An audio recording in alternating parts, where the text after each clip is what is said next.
Item ಯಾವುದೇ ಇರಲಿ try ಮಾಡಿ ಆಚಿ ಚಿಕನ್ ಮಸಾಲಾ. ಆಚಿ ಚಿಕನ್ ಮಸಾಲಾ.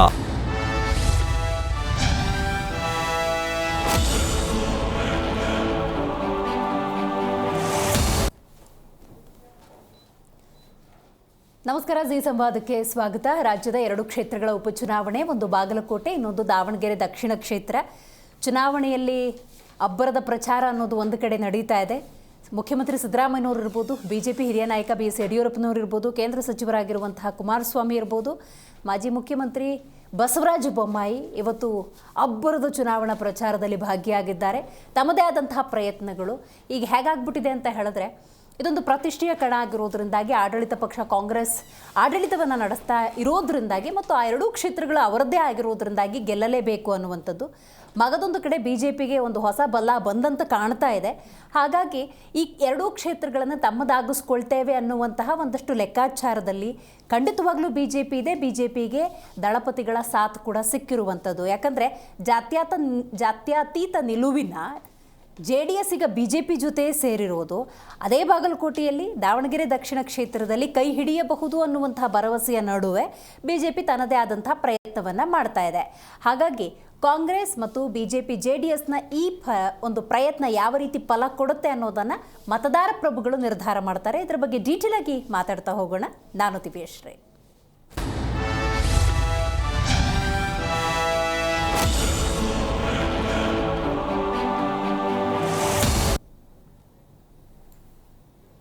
ಸಹಜ, ತಮ್ಮ ಅಭ್ಯರ್ಥಿಗಳನ್ನು ಶತಾಯಗತಾಯ ಗೆಲ್ಲಿಸಲೇಬೇಕು ಅಂತ ಹೇಳಿ ದೊಡ್ಡ ದೊಡ್ಡ ನಾಯಕರು ಕೂಡ ಚುನಾವಣಾ ಪ್ರಚಾರದಲ್ಲಿ ಭಾಗಿಯಾಗ್ತಾರೆ. ನಮ್ಮ ಅಭ್ಯರ್ಥಿಗೆ ಮತ ಹಾಕಿ ಅವರನ್ನು ನಾಯಕ ಅಂತ ಗುರುತಿಸಿ ಅಂತ ಮತದಾರ ಪ್ರಭುಗಳಲ್ಲಿ ಮನವಿಯನ್ನು ಮಾಡಿಕೊಳ್ತಾರೆ.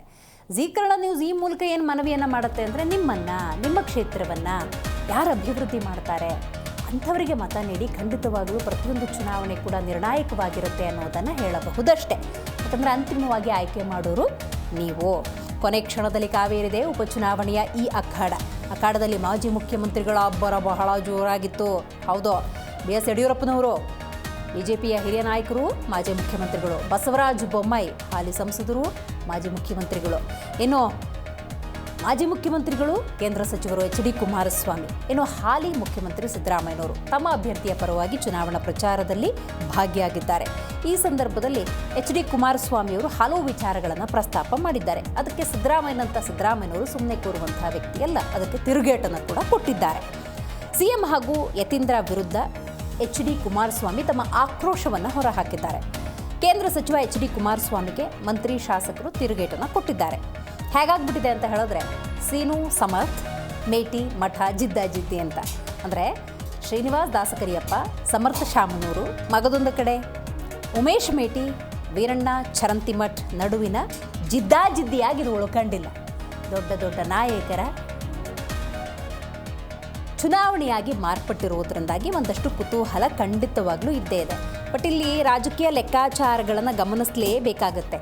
ನೋಡಿ, ನಾವು ಪ್ರಾಕ್ಟಿಕಲಿ ಆಗಿರುವಂಥ ಹಿಸ್ಟ್ರಿಯನ್ನು ಕೆಲವೊಮ್ಮೆ ಮೆಜಾರಿಟಿ ತಗೊಳ್ಳೋದಾದರೆ, ಸಹಜವಾಗಿ ಒಂದು ಪಕ್ಷ ಯಾರು ಆಡಳಿತವನ್ನು ನಡೆಸ್ತಾ ಇರ್ತಾರೆ ಅವರಿಗೆ ಗೆಲುವು ಅನ್ನೋದು ಒಂದು ಪ್ರತೀತಿಯ ರೀತಿ ಬಂದಿರುವಂಥದ್ದು. ಹಾಗಾಗಿ ಕಾಂಗ್ರೆಸ್ ಒಂದಷ್ಟು ವಿಶ್ವಾಸದಲ್ಲಿದೆ. ಮತ್ತು ಸಮರ್ಥ ಶಾಮನೂರು ಅಂದಾಗ ರಾಜಕೀಯಕ್ಕೆ ಹೊಸರಿರ್ಬೋದು, ಆದರೆ ಅವರ ಕುಟುಂಬದಲ್ಲಿ ರಾಜಕೀಯ ಏನು ಹೊಸದಲ್ಲ. ಮತ್ತು ಹೊರಗಡೆಯಿಂದ ಓದ್ಕೊಂಬಂದವರು ಒಬ್ಬ ವಿದ್ಯಾವಂತ ಯುವ ನಾಯಕ ಬರಬೇಕು ಅನ್ನುವಂತಹ ಆಶಯದೊಂದಿಗೆ ಕಾಂಗ್ರೆಸ್ ಚುನಾವಣಾ ಪ್ರಚಾರವನ್ನು ಮಾಡ್ತಾ ಇದೆ.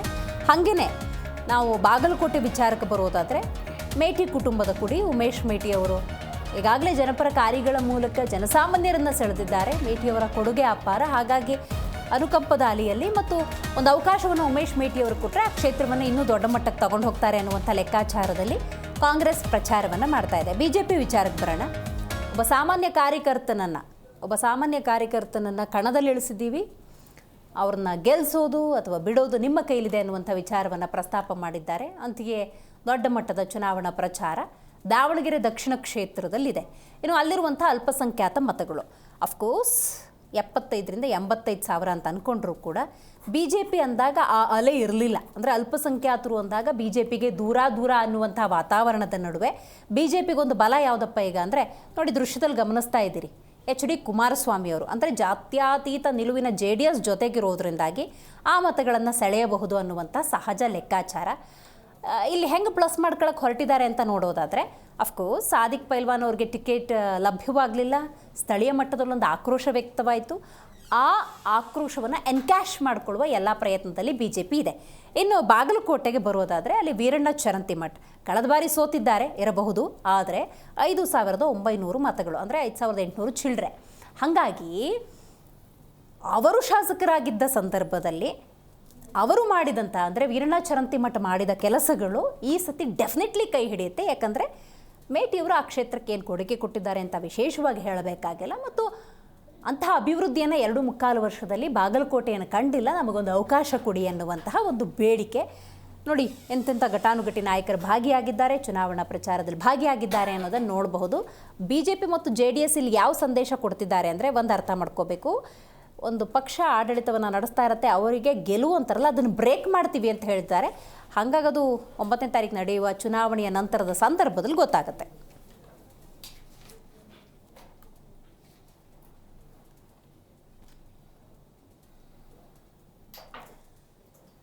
ಕರ್ನಾಟಕ ಮುಖ್ಯಮಂತ್ರಿ ಸಿದ್ದರಾಮಯ್ಯನವರು ಹೇಳಿದ ಹಾಗೆ BJP ಹಿರಿಯ ನಾಯಕರಾಗಿರುವಂತಹ BS ಯಡಿಯೂರಪ್ಪನವರು, ಬಸವರಾಜ ಬೊಮ್ಮಾಯಿ, ಕೇಂದ್ರ ಸಚಿವರಾಗಿರುವಂತಹ HD ಕುಮಾರಸ್ವಾಮಿ ಅವರು ಮಾತಾಡಿದ್ದಾರೆ. ಬನ್ನಿ ಕೇಳೋಣ. ವೀರಣ್ಣ ಚಿರಂತಿಮಠನ 10,000ಕ್ಕೂ ಹೆಚ್ಚಿನ ಹಂತದಲ್ಲಿ ಗೆಲ್ಲಿಸೋದಕ್ಕೋಸ್ಕರ ಇನ್ನು 2-3 ದಿವಸ ನಾವು ಮನೆಗೆ ಹೋಗ್ತೇವೆ, ಮತದಾರನ ಮನವೊಲಿಸ್ತೇವೆ.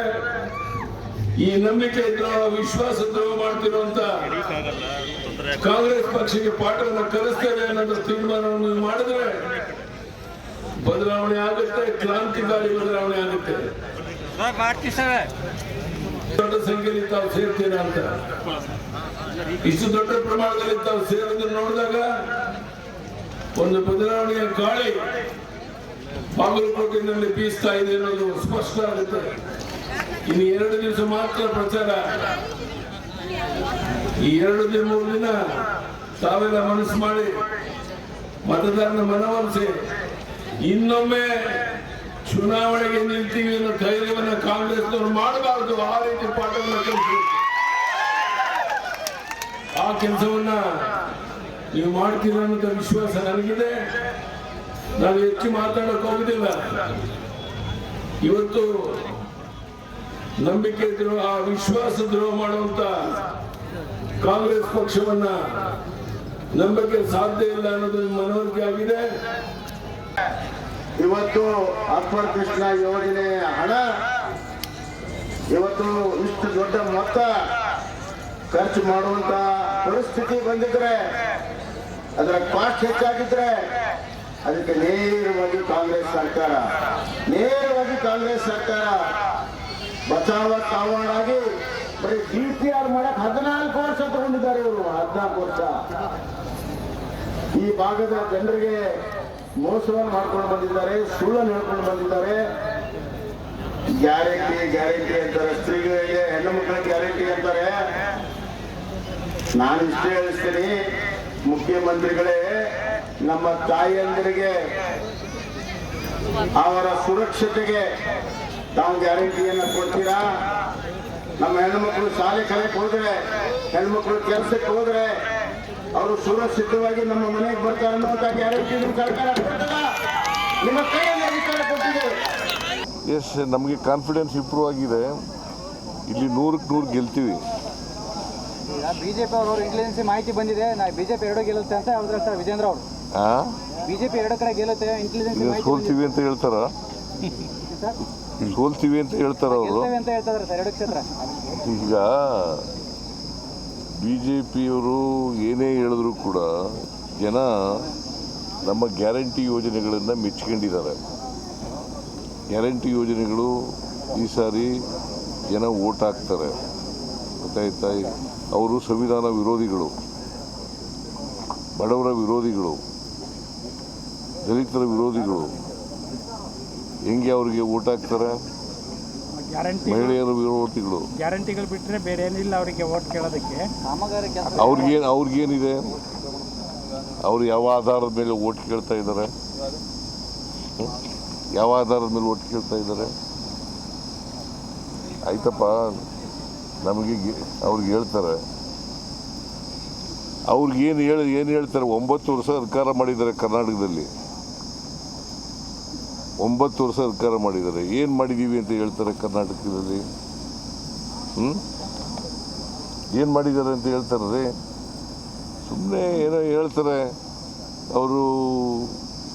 ನಾವು ಬಡವ್ರ ಪರವಾಗಿರ್ತಕ್ಕಂಥ ಪಕ್ಷ, ಎಲ್ಲರೂ ಒಟ್ಟಿಗೆ ತಗೊಂಡು ಹೋಗ್ತಕ್ಕಂಥ ಪಕ್ಷ. ಅವರು ಸಮಾಜ, ಧರ್ಮ ದೇಶದಲ್ಲಿ, ಜಾತಿ ಹೆಸರಿನಲ್ಲಿ ಸಮಾಜ ಒಡೆಯತಕ್ಕಂಥ ಪಕ್ಷ. ಅದರಿಂದ ನಾವು ಎಲ್ಲ ಜನರನ್ನು ಒಟ್ಟಿಗೆ ತಗೊಂಡು ಹೋಗ್ತಕ್ಕಂಥ ದಲಿತರು, ಹಿಂದುಳಿದವರು, ಅಲ್ಪಸಂಖ್ಯಾತರು, ಮಧ್ಯಮ ವರ್ಗದವರು ಎಲ್ಲರನ್ನೂ ಕೂಡ ಒಟ್ಟಿಗೆ ತಗೊಂಡು ಹೋಗ್ತಕ್ಕಂಥ ಪಕ್ಷ. ಕ್ಷೇತ್ರವನ್ನ ದತ್ತು ತೆಗೆದುಕೊಂಡು ಈ ಒಂದು ಕ್ಷೇತ್ರವನ್ನ ಮಾದರಿ ಕ್ಷೇತ್ರವಾಗಿ ಮಾಡ್ತೀನಿ ಅಂತಕ್ಕಂಥ ನಿಮಗೆ ಮಾತು ಕೊಟ್ಟಂತ ಇದೇ ಸಿದ್ದರಾಮಯ್ಯನವರು ಎಷ್ಟು ಬಾರಿ ನಿಮ್ಮ ಬಾದಾಮಿಯ ಹಳ್ಳಿಗಳಿಗೆ ಬಂದರು, ಏನೇನು ಅಭಿವೃದ್ಧಿ ಕಾರ್ಯಕ್ರಮಗಳನ್ನ ತಂದರು. ಕಳೆದ 3 ವರ್ಷದಲ್ಲಿ ಮುಖ್ಯಮಂತ್ರಿಗಳಾಗಿ ಬಾದಾಮಿ ಕ್ಷೇತ್ರದ ಅಭಿವೃದ್ಧಿಗೆ ಕೊಟ್ಟಂತ ಕೊಡುಗೆ ಏನು, ಅವರು ಯಾವ ರೀತಿ ಜನಗಳ ಜೊತೆ ಸ್ಪಂದಿಸ್ತಾರೆ, ಯಾರು ಅವರನ್ನ ರಾಜಕೀಯವಾಗಿ ಬುಕ್ಸಿ ಶಕ್ತಿ ತುಂಬಿರ್ತಾರೆ, ಅವರನ್ನ ಯಾವ ರೀತಿ ಕಂಡಿದ್ದಾರೆ ಅಂತಕ್ಕಂಥದ್ದು ನಾವೇನಾದ್ರೂ ನೋಡಬೇಕು ಅಂದ್ರೆ ಬಾದಾಮಿ ಕ್ಷೇತ್ರಕ್ಕೆ ಹೋದ್ರೆ ಗೊತ್ತಾಗ್ತದೆ. ಇವತ್ತು ಅವರಿಗೆ ಕುರ್ಚಿಯ ಒಂದು ಅಲಗಾಟ ಪ್ರಾರಂಭ ಆದಾಗ ಐಂದ ಅಂತ ಹೇಳಿ ಕನವರಿಸ್ತಾರೆ. ಕುರ್ಚಿ ಭದ್ರ ಆದ್ರೆ ಐಂದ ಅವರ ಮನಸ್ಸಿನಲ್ಲೇ ಇರೋದಿಲ್ಲ, ಗೋವಿಂದ. ಇಂಥ ಒಂದು ವ್ಯಕ್ತಿ ಈ ಕಳೆದ 3 ವರ್ಷ ನಿಮ್ಮ ಒಂದು ನಿರೀಕ್ಷೆಗೆ ಕೆಲಸ ಮಾಡಿದ್ರೆ, ವಿಧಾನಸೌಧದ ಎಲ್ಲ ಮುಖ್ಯಮಂತ್ರಿಗಳ ಕಚೇರಿಗಳಿಗೆ ಬೀಗ ಹಾಕಿ ಜನಸಾಮಾನ್ಯರ ಕಷ್ಟ ನೋಡ್ತಕ್ಕಂಥ ಕೆಲಸ ಮಾಡಿದೆ. ಇವತ್ತು ದಾವಣಗೆರೆ ಮತ್ತು ನಮ್ಮ ಬಾಗಲಕೋಟೆ ಕ್ಷೇತ್ರದಲ್ಲಿ ಹಳ್ಳಿಗೆ ಬೆವರು ಸುರಿಸ್ತಾ ಇದ್ದಾರೆ ಈ ಮಂತ್ರಿಗಳು, ಈ ಮುಖ್ಯಮಂತ್ರಿಗಳು. ಒಳ್ಳೆಯ ಕೆಲಸ ಮಾಡಿದ್ರೆ ಈ ಪರಿಸ್ಥಿತಿ ಇವ್ರಿಗೆ ಬರ್ತಾ ಇತ್ತ? ದಯವಿಟ್ಟು ಇವೆಲ್ಲ ಅರ್ಥ ಮಾಡ್ಕೊಳ್ಳಿ. ಬಹಳ ಜನ ಮಾತನಾಡೋರಿದ್ದಾರೆ. ಇವರು ಯಾವೊಂದು ಅಪ್ಪರ್ ಕೃಷ್ಣ ಯೋಜನೆಗೆ ಕಳೆದ 3 ವರ್ಷದಲ್ಲಿ ಕೊಟ್ಟಂತ ಕೊಡುಗೆ ಏನು? ಪದೇ ಕೇಂದ್ರ ಸರ್ಕಾರದ ಜೊತೆ ಸಂಘರ್ಷ ಮಾಡಿ ಈ ಭಾಗಕ್ಕೆ ಆಗಬೇಕಾದಂತ ಕೆಲಸವನ್ನು ನಿರ್ವಹಣೆ ಮಾಡ್ತಕ್ಕಂಥದ್ರಲ್ಲಿ ಪ್ರತಿಯೊಂದಕ್ಕೂ ಕೇಂದ್ರ ಸರ್ಕಾರದ ಕಡೆ ಬೊಟ್ಟು ಮಾಡಿ ತೋರಿಸಿ ಇವರ ಜವಾಬ್ದಾರಿಯನ್ನ ಇವತ್ತು ಮಾಡ್ತಕ್ಕಂಥದ್ರಲ್ಲಿ ವಿಫಲರಾಗಿ ಘಟಾನುಘಟಿ ನಾಯಕರು ಬಹಳ ದೊಡ್ಡ ವಿಚಾರಗಳನ್ನು ಪ್ರಸ್ತಾಪ ಮಾಡಿದ್ದಾರೆ. ಒಂದೊಂದಾಗಿ ನೋಡ್ತಾ ಹೋಗೋಣ. BS ಯಡಿಯೂರಪ್ಪನವರು ಮಾತಾಡ್ತಿದ್ರು. BJPಯ ಹಿರಿಯ ನಾಯಕರು ತಮ್ಮದೇ ಆದಂಥ ದಾಟಿಯಲ್ಲಿ ಮಾತಾಡಿದ್ದಾರೆ. ನೋಡಿ, ಯಡಿಯೂರಪ್ಪನವರು ಮಾತಾಡಬೇಕಾದ್ರೆ ಒಂದು ಆತ್ಮಬಲ ಹೆಚ್ಚಾಗಿದೆ ಅನ್ನುವ ರೀತಿಯಲ್ಲಿ ಮಾತಾಡ್ತಿದ್ರು. ಹೆಂಗೆ ಅಂತ ನೋಡೋದಾದರೆ, ನೆರೆದಿದ್ದಂತಹ ಜನಸಾಮಾನ್ಯರನ್ನು ಉಲ್ಲೇಖ ಮಾಡೇ ಹೇಳಿದರು. ನೋಡಿ, ಇಲ್ಲಿ ನೀವು ಇಷ್ಟು ಜನ ಸೇರಿದ್ದೀರಾ ಅನ್ನೋದಾದರೆ ನನಗೆ ಅದು ವಿಶ್ವಾಸ ಬರ್ತಾ ಇದೆ. ಖಂಡಿತವಾಗ್ಲೂ ವೀರಣ್ಣ ಚರಂತಿಮಠ ಗೆಲ್ತಾರೆ ಅನ್ನುವಂಥ ವಿಶ್ವಾಸ ನನಗಿದೆ ಅನ್ನುವಂತಹ ಆತ್ಮವಿಶ್ವಾಸದ ನುಡಿಗಳು.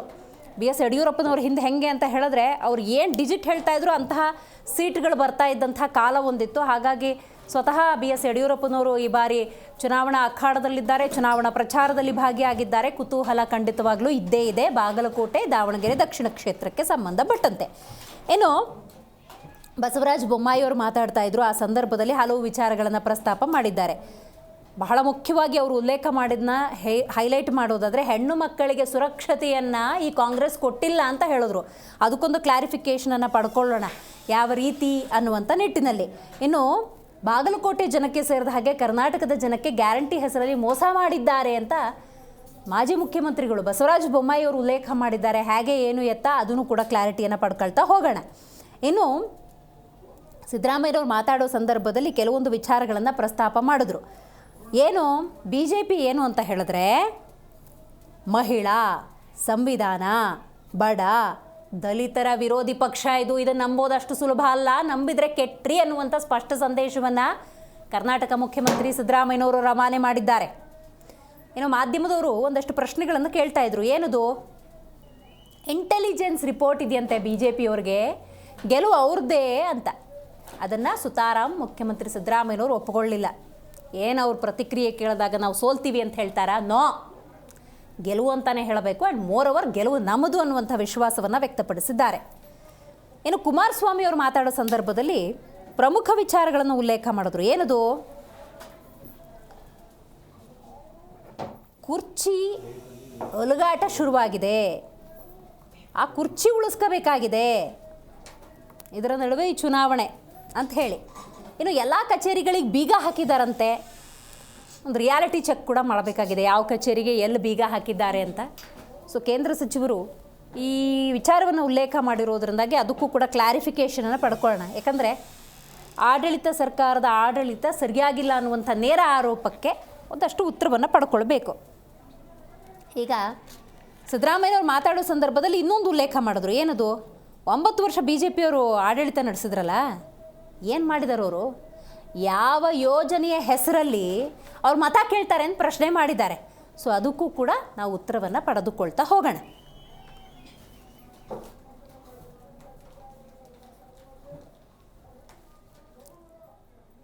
ಈ ಬಗ್ಗೆ ಮಾತಾಡಲಿಕ್ಕೆ ಮೊದಲನೇದಾಗಿ ನಮ್ಮ ಕಾರ್ಯಕ್ರಮದಲ್ಲಿ ಕಾಂಗ್ರೆಸ್ ವಕ್ತಾರರಾಗಿರುವಂಥ ದರ್ಶನ್ ಅವರಿದ್ದಾರೆ. ನಮಸ್ಕಾರ. ನಮಸ್ತೆ. ಇನ್ನು AP ವಕ್ತಾರರು ಪುಟ್ಟಣ್ಣ ಅವರಿದ್ದಾರೆ. ನಮಸ್ಕಾರ. BJP ವಕ್ತಾರರು ಕಾಂತಿ ಶೆಟ್ಟಿ ಅವರಿದ್ದಾರೆ. ನಮಸ್ಕಾರ. JDS ವಕ್ತಾರರಾಗಿರುವಂಥ ನಾಗೇಂದ್ರ ಬಾಬು ಪ್ರಸಾದ್ ಅವರಿದ್ದಾರೆ. ನಮಸ್ಕಾರ. ಸರ್, ನೀವು ಹೇಳಬೇಕು, ಬಹಳ ಮುಖ್ಯವಾಗಿ JDSನಿಂದಲೇ ಆರಂಭ ಮಾಡ್ತೀನಿ. ಕಚೇರಿಗಳಿಗೆ ಬೀಗ ಅನ್ನುವಂಥ ವಿಚಾರವನ್ನು ಪ್ರಸ್ತಾಪ ಮಾಡಿದ್ದಾರೆ. ಕುರ್ಚಿ ಗಲಗಾಟ ಇದೆ ಅಂತ. ಕುರ್ಚಿಗೂ ಈ ಚುನಾವಣಾ ಪ್ರಚಾರಕ್ಕೂ ಎಲ್ಲಿ ಸರ್ ಲಿಂಕ್ ಮಾಡ್ತಾರೆ ಕುಮಾರಸ್ವಾಮಿ ಅವರು? ಯಾವ ಕಾರಣಕ್ಕೆ? ಮೇಡಮ್ ನೋಡಿ, ರಾಜ್ಯದಲ್ಲಿ ಜನ ಚುನಾವಣೆಗಳು ಬರುತ್ತೆ ಹೋಗುತ್ತೆ, ಎಲ್ಲ ಪಕ್ಷದವರು ಕೂಡ ಭಾಗವಹಿಸ್ಬೋದು. ಆದರೆ ನಾನು ಹೇಳ್ತಕ್ಕಂಥ ವಿಚಾರ ಏನು ಅಂತಂದರೆ, ಉಪಚುನಾವಣೆಗಳಲ್ಲಿ ಇವತ್ತು ಕಾಂಗ್ರೆಸ್ ಅವರು ಕೊಟ್ಟಿರ್ತಕ್ಕಂಥ ಮಾತೇನು, ನಾವು ರಾಜ್ಯದಲ್ಲಿ ಖಂಡನೀಯದಂಥ ಅಭಿವೃದ್ಧಿಯನ್ನು ಮಾಡಿದ್ದೀವಿ ಅಂತಕ್ಕಂಥ ಮಾತನ್ನು ಹೇಳಿದ್ದಾರೆ. ಖಂಡನೀಯದಂಥ ಅಭಿವೃದ್ಧಿ ಮಾಡಿರ್ತಕ್ಕಂಥ ಸಂದರ್ಭದಲ್ಲಿ ಯಾಕೆ ಒಂದೊಂದು ಕ್ಷೇತ್ರದಲ್ಲಿ 10 ಜನ 15 ಜನ ಮಿನಿಸ್ಟರ್ಗಳು ಕೂತಿದ್ದೀರಿ? ಹಾಗಾದರೆ ಮತ್ತೆ ಮಾನ್ಯ ಮುಖ್ಯಮಂತ್ರಿ ನೀವು ಹೇಳೋದು ಅವ್ರು ಕೆಲಸ ಮಾಡಿದ್ರೆ ಈ ಚುನಾವಣಾ ಪ್ರಚಾರ ಅಗತ್ಯ ಇಲ್ಲ ಅಂತ? ಅಗತ್ಯ ಇರ್ತಿರ್ಲಿಲ್ಲ. ಆಮೇಲೆ ನಾನು ನೇರವಾಗಿ ಮಾನ್ಯ ಮುಖ್ಯಮಂತ್ರಿಗಳಿಗೊಂದು ಪ್ರಶ್ನೆ ಇದೆ. ಅವರು ಹೇಳ್ತಿದ್ರು ಈಗ ತಾನೆ ಅವ್ರ ಭಾಷಣದಲ್ಲಿ, ನಾವು ಯಾವಾಗಲೂ ಬಡವರ ಪರ, ನೊಂದವರ ಪರ, ಅಹಿಂದ ಪರ ಅಂತಕ್ಕಂಥ ಮಾತನ್ನ. ದಾವಣಗೆರೆಯಲ್ಲಿ ಯಾರಿದ್ದಾರೆ ಸ್ವಾಮಿ BJPಯಿಂದ ಕ್ಯಾಂಡಿಡೇಟು? ಯಾರ ವಿರುದ್ಧವಾಗಿ ನೀವು ಪ್ರಚಾರ ಮಾಡ್ತಾ ಇದ್ದೀರಾ? ಹಾಗಾದ್ರೆ ನಿಮ್ಮ ನಿಲುವೇನು? ಹಾಗಾದ್ರೆ ದ್ವಂದ್ವ ನಿಲುವೇನು ಇವತ್ತು ಹೇಳಬೇಕಲ್ಲ ಜನಗಳಿಗೆ. ಮತ್ತೆ ಇನ್ನೊಂದು ಏನು ಅಂತಂದ್ರೆ, ಯಾವ ನೀವು ಮುಸಲ್ಮಾನರಿಗೆ ಅವತ್ತು ನೀವು ಮಾತು ಕೊಟ್ರಿ, ಕೊಟ್ಟಂತ ಮಾತು ರೀತಿಯಲ್ಲಿ ನೀವು ನಡ್ಸ್ಕೊಂಡ್ರ ಏನಾದ್ರು? ಯಾಕೆ ಅವರು ನಿಮ್ಮ ವಿರುದ್ಧವಾಗಿ ರೆಬಲ್ ಆದ್ರಿ? ರೆಬಲ್ ಆದಂತ ಸಂದರ್ಭದಲ್ಲಿ ನೀವು ಸರಿ ಮಾಡ್ಕೊಂಡಿದ್ದಾರಲ್ಲ, ಮೇಲ್ನೋಟಕ್ಕೆ ನಿಮ್ಗೆ ಸರಿ ಅಂತಕ್ಕಂಥದ್ದು ಕಾಣಿಸುತ್ತೆ. ಎಲ್ಲಿ ಬಂದು ಜಮೀನವ್ರು ಬಂದು ಮಗ ತೋರಿಸ್ಕೊಂಡು ಹೋದ್ರೆ ಎಲ್ಲಿ ಪ್ರಚಾರ ಮಾಡಿದ್ರು? ಇವತ್ತು ಬರೋದೇ ಇಲ್ಲ ಅನ್ಕೊಂಡ ಕಡೆ ಬಂದಿರೋದು ಪ್ಲಸ್ ಅಲ್ವೇ? ಮೇಡಮ್, ಒಂದು ಮಾತು ಹೇಳ್ತಿದ್ದೀನಿ, ಕೇವಲ ನೀವು ಯಾವುದೋ ಒಂದು ಬೂಟಾಟಿಕೆಗೋಸ್ಕರ ಬಂದು ಹೋಗೋದು ಅಂತಕ್ಕಂಥದ್ದು ನಿಜ ಅಲ್ಲ. ಅಲ್ಲಿ ಕೂತ್ಕೋಬೇಕು, ನಿಂತ್ಕೋಬೇಕು, ಆ ಮತಗಳ ಸೆಳಿಬೇಕಾಗುತ್ತೆ. ಅಲ್ಲಿರ್ತಕ್ಕಂಥ ಸಾರ್ವಜನಿಕರು ಏನಂತ ಹೇಳ್ತಾ ಇದ್ರು? ಸರಿಗ ಮೇಲ್ನೋಟಕ್ಕೆ ನಿಮಗೆ ಸರಿ ಇಲ್ಲ ಅಂತ ಅನ್ಸ್ತಿರೋದು ಆಂತರಿಕವಾಗಿ ಸರಿಯಾಗಿ ಇರ್ಬೋದಲ್ಲ.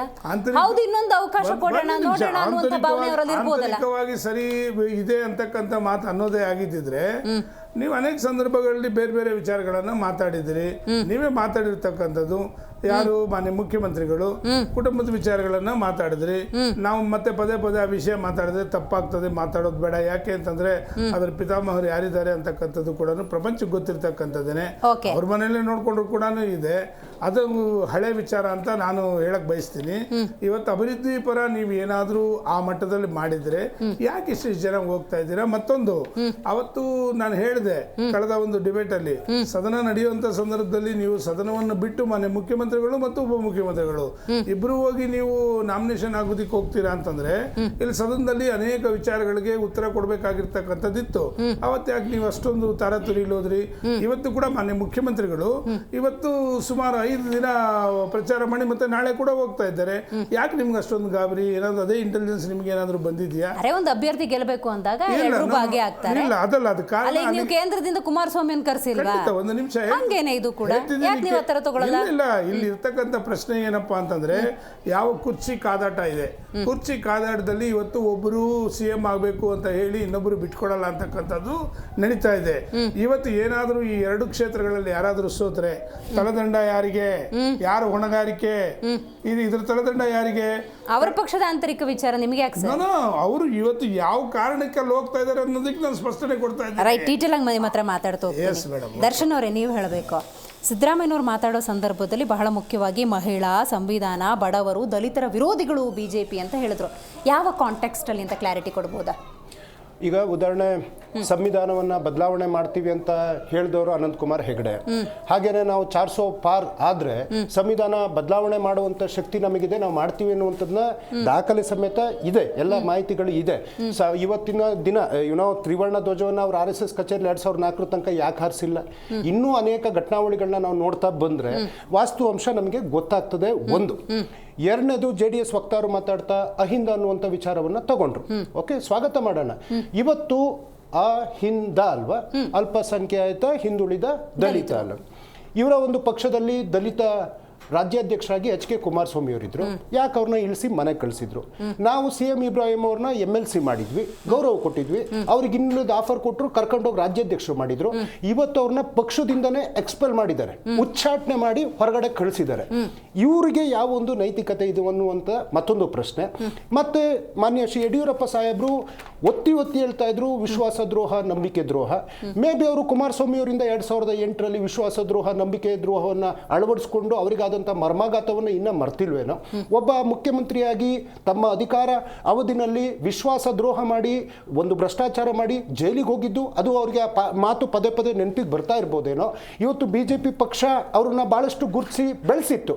ಆದ್ರೆ BJP ಪಕ್ಷಕ್ಕೆ ವಿಶ್ವಾಸ ದ್ರೋಹ, ನಂಬಿಕೆ ದ್ರೋಹ ಮಾಡಿ KJP ಕಟ್ಟಿರುವಂತ ಉದ್ದೇಶದಿಂದ ಅವ್ರು ಮಾತಾಡ್ತಾ ಇದ್ದಾರೇನೋ, ಅಥವಾ ನಂಬಿಕೆ ದ್ರೋಹ, ವಿಶ್ವಾಸ ದ್ರೋಹ ಯಡಿಯೂರಪ್ಪ ಸಾಹೇಬ್ ಹೇಳಿರೋದ್ರಿಂದ ಅವರ ಒಂದು ಮುಖ್ಯಮಂತ್ರಿ ಗಾದಿಗೆ 4 ಬಾರಿ ಹೋದರಲ್ವಾ, ಕಣ್ಣಲ್ಲಿ ನೀರಾಕ್ಸಿ ಅವರಿಗೆ ವಿಶ್ವಾಸ ದ್ರೋಹ, ನಂಬಿಕೆ ದ್ರೋಹ ಮಾಡಿರ್ತಕ್ಕಂಥದ್ದು BJP ಆಗಿರೋ ಕಾರಣ ಅವರು ಪದೇ ಪದೇ ಆ ವಿಚಾರವನ್ನ ಎತ್ಕೊಂಡು ಮಾತಾಡ್ತಾ ಇದ್ದಾರೆ.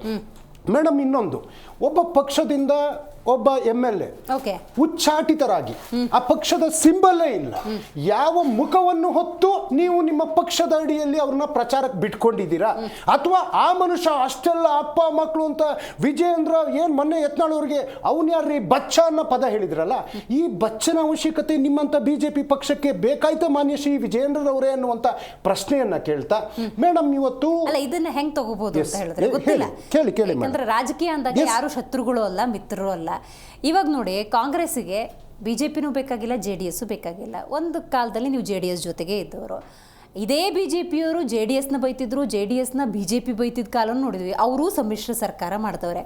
ಅಂಥದ್ರಲ್ಲಿ ಪಕ್ಷದಿಂದ ಉಚ್ಚಾಟಿತರಾದವರು ಸ್ನೇಹದ ಒಂದು ಉದ್ದೇಶದಿಂದ ವೀರಣ್ಣ ಚರಂತಿಮಠ ಪರವಾಗಿ ಚುನಾವಣಾ ಪ್ರಚಾರದಲ್ಲಿ ಭಾಗಿಯಾಗಿದ್ದರೆ ಅದವರವರ ಆಂತರಿಕ ವಿಚಾರ. ಪಕ್ಷದ ಅಡಿಯಲ್ಲಿ ಅಂತ ಉಲ್ಲೇಖ ಮಾಡಲ್ಲ. ನಿಮ್ಮ ಪ್ರಶ್ನೆ ಸರಿ ಇದೆ ಮೇಡಮ್. ಪ್ರಜಾಪ್ರಭುತ್ವದ ಉಳಿವಿಗಾಗಿ ನಾವೇನು 2018ರಲ್ಲಿ 2 ಪಕ್ಷಗಳ ಮೈತ್ರಿಯಾಗಿ ಅಲ್ಲೊಂದು CLP ಮಾಡಿಕೊಂಡು ಒಂದು ಸರ್ಕಾರವನ್ನ ಅಧಿಕಾರಕ್ಕೆ, ಇವತ್ತು BJP ಇಡೀ ದೇಶದಲ್ಲೆಲ್ಲ ನಾವಿದ್ದೀವಿ ಅಂತ ಹೇಳ್ತಾರಲ್ಲ, ಎಷ್ಟು ರಾಜ್ಯದಲ್ಲಿ ಇವರು ಮೈತ್ರಿ ಸರ್ಕಾರಗಳನ್ನ ಮಾಡ್ತಾ ಇಲ್ಲ.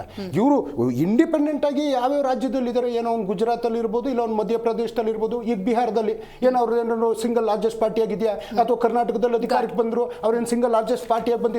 ಇವತ್ತು ಆಂಧ್ರದಲ್ಲಿ ಏನು ಅವ್ರದ್ದೇನು ಸಿಂಗಲ್ ಲಾರ್ಜೆಸ್ಟ್ ಪಾರ್ಟಿ ಆಗಿದೆಯಾ? ಇವತ್ತು ದೇಶದಲ್ಲಿ ಅಲ್ಲಿ ನಿತೀಶು, ಈ ಕಡೆ ನಾಯ್ಡು, ಇವರಿಬ್ರನ್ನ ಅಲಯನ್ಸ್ ಮಾಡ್ಕೊಂಡು 240 ಅವ್ರ ಜೊತೆಗೆ ಇರ್ತಕ್ಕಂಥದ್ದು ನೋಡಿ. ಸಮ್ಮಿಶ್ರ ಅನ್ನುವಂಥದ್ದು ಒಂದು, ಒಬ್ಬ ವ್ಯಕ್ತಿಯನ್ನ ನಿಮ್ಮ ಪಕ್ಷದಿಂದ ಕಿತ್ತೆಸ್ತು, ನಿಮಗೆ ಅಂತ ಒಂದು ದರ್ದಿತ್ತು ಅಂತಂದ್ರೆ ವೆಲ್ಕಮ್ ಮಾಡ್ಕೊಳ್ಳಿ, ಪಕ್ಷದ ಸಿಂಬಲ್ ಹಾಕಿ, ಆಯ್ತು ನಾವು ಪಕ್ಷಕ್ಕೆ ಬರಮಾಡ್ಕೊಂಡಿದೀವಿ ಅಂತೇಳಿ.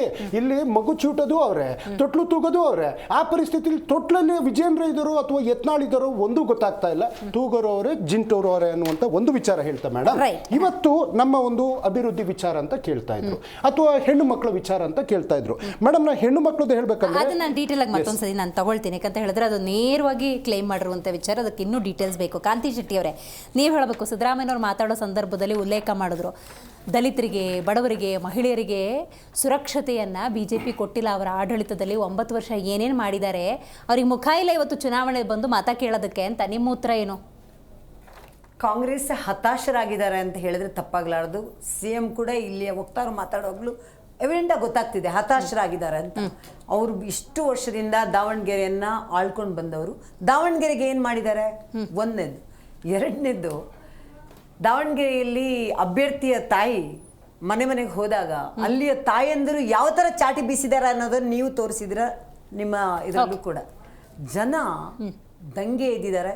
ಜನ ಕಾಂಗ್ರೆಸ್ಸನ್ನು ಯಾವ ರೀತಿ ವಿರೋಧಿಸ್ತಾ ಇದ್ದಾರೆ ಅಂತ ಹೇಳಿದ್ರೆ, ಆ ಒಂದು ಕ್ಷೇತ್ರ, ದಾವಣಗೆರೆ ಕ್ಷೇತ್ರ ಐತಿಹಾಸಿಕ ಗೆಲುವು ಕಾಂಗ್ರೆಸ್ ಬರುತ್ತೆ ಅನ್ನೋದಕ್ಕೆ ಸಂಶಯನೇ ಬೇಡ.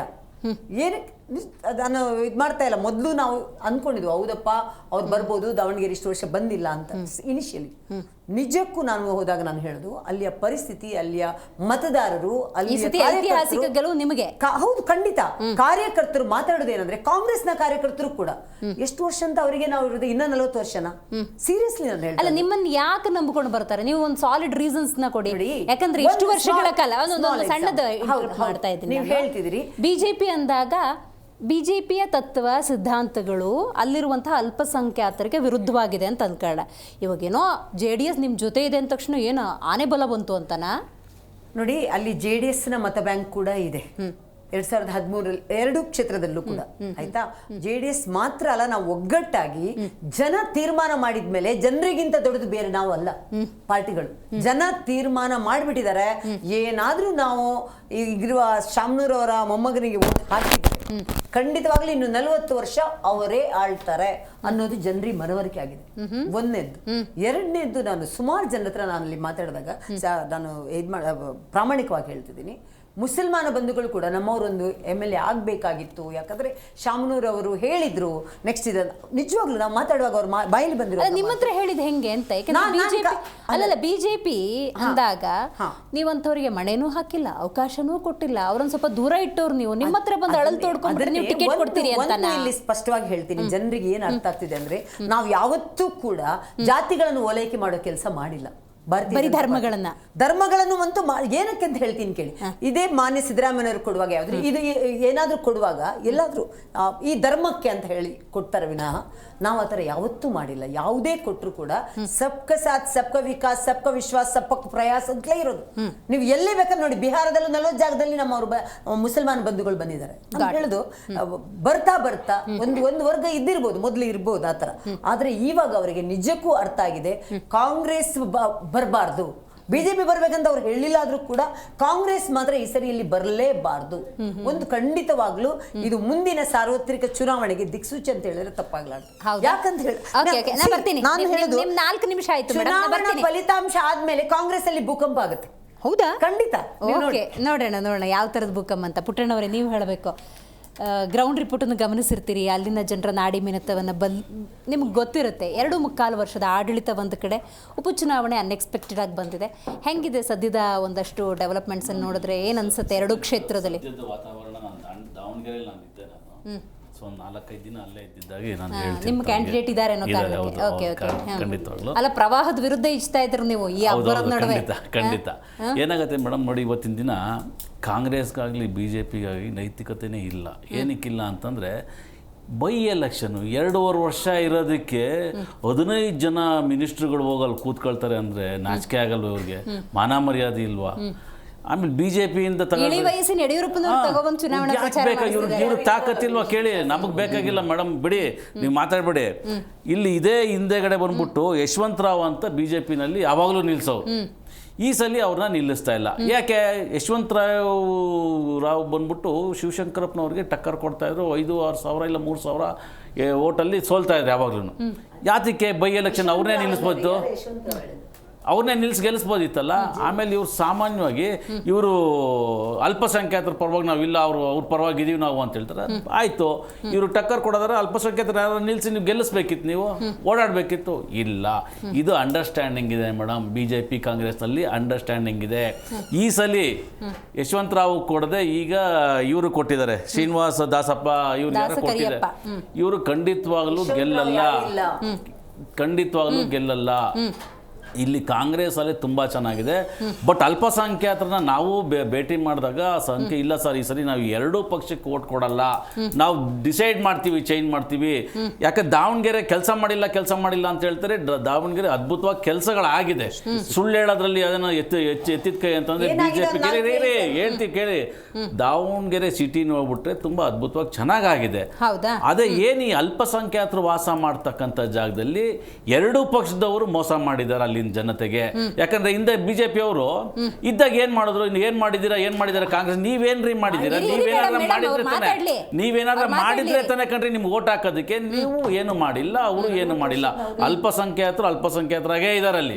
ಪ್ರಬಲರಾಗೇ ಬೆಳೀತಾ ಇದ್ದಾರೆ ವಿನಃ ಜನಗಳಿಗೆ ತುಂಬಾ ಮೋಸ ಮಾಡಿದ್ದಾರೆ. ಜನ ಎಚ್ಚೆತ್ಕೊಂಡಿದ್ದಾರೆ. ಯಾವ ತರ ಎಚ್ಚೆತ್ಕೊಂಡಿದ್ದಾರೆ ಅಂದ್ರೆ ಮೋಸ್ಟ್ಲಿ 7-8ಕ್ಕೆ ಗೊತ್ತಾಗತ್ತೆ ಏನ್ ಡಿಸಿಷನ್, ಯಾರು ಏನೇನು ಕೊಡ್ತಾರೆ, ಗಿಫ್ಟ್ ಕೊಡಲ್ಲ ಅನ್ನೋದ್ರ ಮೇಲೆ 7-8 ನಂತರನೇ ಡಿಸೈಡ್ ಆಗುತ್ತೆ. 9ನೇ ತಾರೀಕೆ ನಾನು ಬೇಕಾದ್ರೆ ನಿಮ್ಗೆ ರಿಸಲ್ಟ್ ಹೇಳ್ತೀನಿ, ಯಾರು ಗೆಲ್ತಾರೆ ಯಾರು ಬಿಡ್ತಾರೆ ಅನ್ನೋದು ನಾನು ಅವತ್ತಿನ ದಿನನೇ ಹೇಳ್ತೀನಿ. ಓಕೆ, ದರ್ಶನ್ ಅವರೇ ನೀವು ಹೇಳಬೇಕು. ಆಗಲೇ ಮಹಿಳೆಯರ ಸುರಕ್ಷತೆ ಬಗ್ಗೆ ಮಾತಾಡ್ತಾ ಇದ್ರಿ. ಪ್ರಾಕ್ಟಿಕಲಿ ನಾವು ಮಾತಾಡೋಣ. ಅಂದರೆ ಅಂಕಿಅಂಶಗಳು ಬೇರೆ, ಅದನ್ನು ಹೊರತುಪಡಿಸಿ ಮಾತಾಡೋದಾದರೆ ಇವತ್ತು ಕೊಲೆ, ಸುಲಿಗೆ, ದರೋಡೆಗಳು ಹೆಚ್ಚಾಗಿದೆ. ಅಲ್ಲಲ್ಲಿ ಅತ್ಯಾಚಾರದಂಥ ಪ್ರಕರಣಗಳು, ಮಕ್ಕಳನ್ನು ಬಳಕೆ ಮಾಡ್ಕೊಳ್ಳೋದು, ಕ್ರೈಮ್ ರೇಟ್ ಹೆಚ್ಚಾಗಿದೆ. ಉಪಚುನಾವಣೆ ಈಸ್ ಡಿಫ್ರೆಂಟ್. ಬಟ್ ಇಂಥ ಸಂದರ್ಭದಲ್ಲಿ ಆಡಳಿತದ ಬಗ್ಗೆ ಒಂದು ಪ್ರಶ್ನೆ ಬರುತ್ತೆ. ಹಾಗಾಗಿ ಈ ಉಪಚುನಾವಣೆ 2.25 ವರ್ಷದ ನಿಮ್ಮ ಆಡಳಿತಕ್ಕೆ ಹೆಂಗಿದೆ ಅನ್ನೋದಕ್ಕೆ ಆ 2 ಕ್ಷೇತ್ರಗಳು ಒಂದು ಸಣ್ಣ ಮಟ್ಟಿನ ಉತ್ತರ ಕೊಡುತ್ತೆ ಅನ್ನುವಂಥ ಟೀಕೆ ಬರ್ತಿದ್ದಾವೆ. ಏನು ಹೇಳ್ತೀರಿ? ಇಲ್ಲ, ಇವತ್ತು ಹಿಂದಿನ ಕ್ರೈಮ್ ರೇಟ್ಸ್ ಆಗಿರ್ಬೋದು, ಪ್ರತಿಯೊಂದು ನಾನು ಅಂಕಿಅಂಶ ತಗೊಂಡಿಲ್ಲ ಅದನ್ನ. ಸೊ ಖಂಡಿತವಾಗ್ಲೂ ಅದ್ರ ಬಗ್ಗೆ ಹೇಳ್ತಾ ಇದ್ದೆ. ಈ ಒಂದು ಯಾವ್ದಾವ್ದು ಪ್ರಕರಣಗಳಾಗಿದೆ ಆ ಕೂಡಲೇ ಅಲ್ಲಿಗೆ ನ್ಯಾಯ ಕೊಡಿಸುವಂತ ಕೆಲಸವನ್ನ ಕಾಂಗ್ರೆಸ್ ಪಕ್ಷ ಮಾಡಿದೆ. ಈಗ ಮಹಿಳೆಯರ ವಿಚಾರಕ್ಕೆ ಬರೋದಾಯ್ತು ಅಂದ್ರೆ ಮೇಡಮ್, ನಾವು ಈಗ ಗೃಹಲಕ್ಷ್ಮಿ ಅಂತ ಮಾಡಿದ್ವಿ. ಇವತ್ತು ಬಾಗಲಕೋಟೆಗೆ 60,551 ಮಹಿಳೆಯರಿಗೆ ಗೃಹಲಕ್ಷ್ಮಿ ಹಣ ಅವರ ನೇರ ಕಂತುಗಳಿಗೆ ಹೋಗಿ ತಲುಪುವಂತ ಕೆಲಸ ಆಗಿದೆ. ನೀವು ದಾವಣಗೆರೆಗೆ ಬಂದ್ರೆ ಒಟ್ಟು 73,090 ಜನರಿಗೆ ನೇರವಾಗಿ ಗೃಹಲಕ್ಷ್ಮಿ ಹಣ ಹೋಗಿ ತಲುಪಿದೆ. ಇವತ್ತು ಮಹಿಳೆಯರು 2 ಕ್ಷೇತ್ರಗಳಲ್ಲಿ ಉಚಿತವಾಗಿ ಪ್ರಯಾಣ ಮಾಡ್ತಾ ಇರೋದು ಅಂದ್ರೆ ಅವ್ರನ್ನ ಸ್ವಾವಲಂಬಿಗಳಾಗಿ ಬದುಕು ಕಟ್ಕೊಡುವಂತ ಕೆಲಸವನ್ನ ಕಾಂಗ್ರೆಸ್ ಪಕ್ಷ ಮಾಡಿದೆ.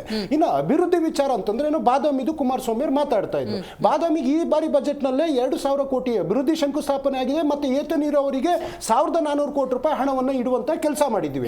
ಮೇಡಮ್, ಇವತ್ತು ನಮ್ಮ ಸರ್ಕಾರದ ಬಗ್ಗೆ ಏನೆಲ್ಲ ಮಂತ್ರಿಗಳು, ಮುಖ್ಯಮಂತ್ರಿಗಳು, ಹೌದ್ರಿ ನಮ್ ಕ್ಯಾಂಡಿಡೇಟ್ ಇದ್ದಾರೆ, ಕುಮಾರಸ್ವಾಮಿ ಅವರು ನಿಮ್ಗೆ ಏನಾದ್ರು ಕ್ಯಾಂಡಿಡೇಟ್ ಇದ್ದಾರೆ, ನಿಮ್ ಸಿಂಬಲ್ ಇದೆಯಾ? ಇಲ್ಲ, ಆಯ್ತು ನೀವೇನೋ ಒಟ್ಟಿಗಿದ್ದೀರಾ, ಹೋಗಿದ್ದೀರಾ.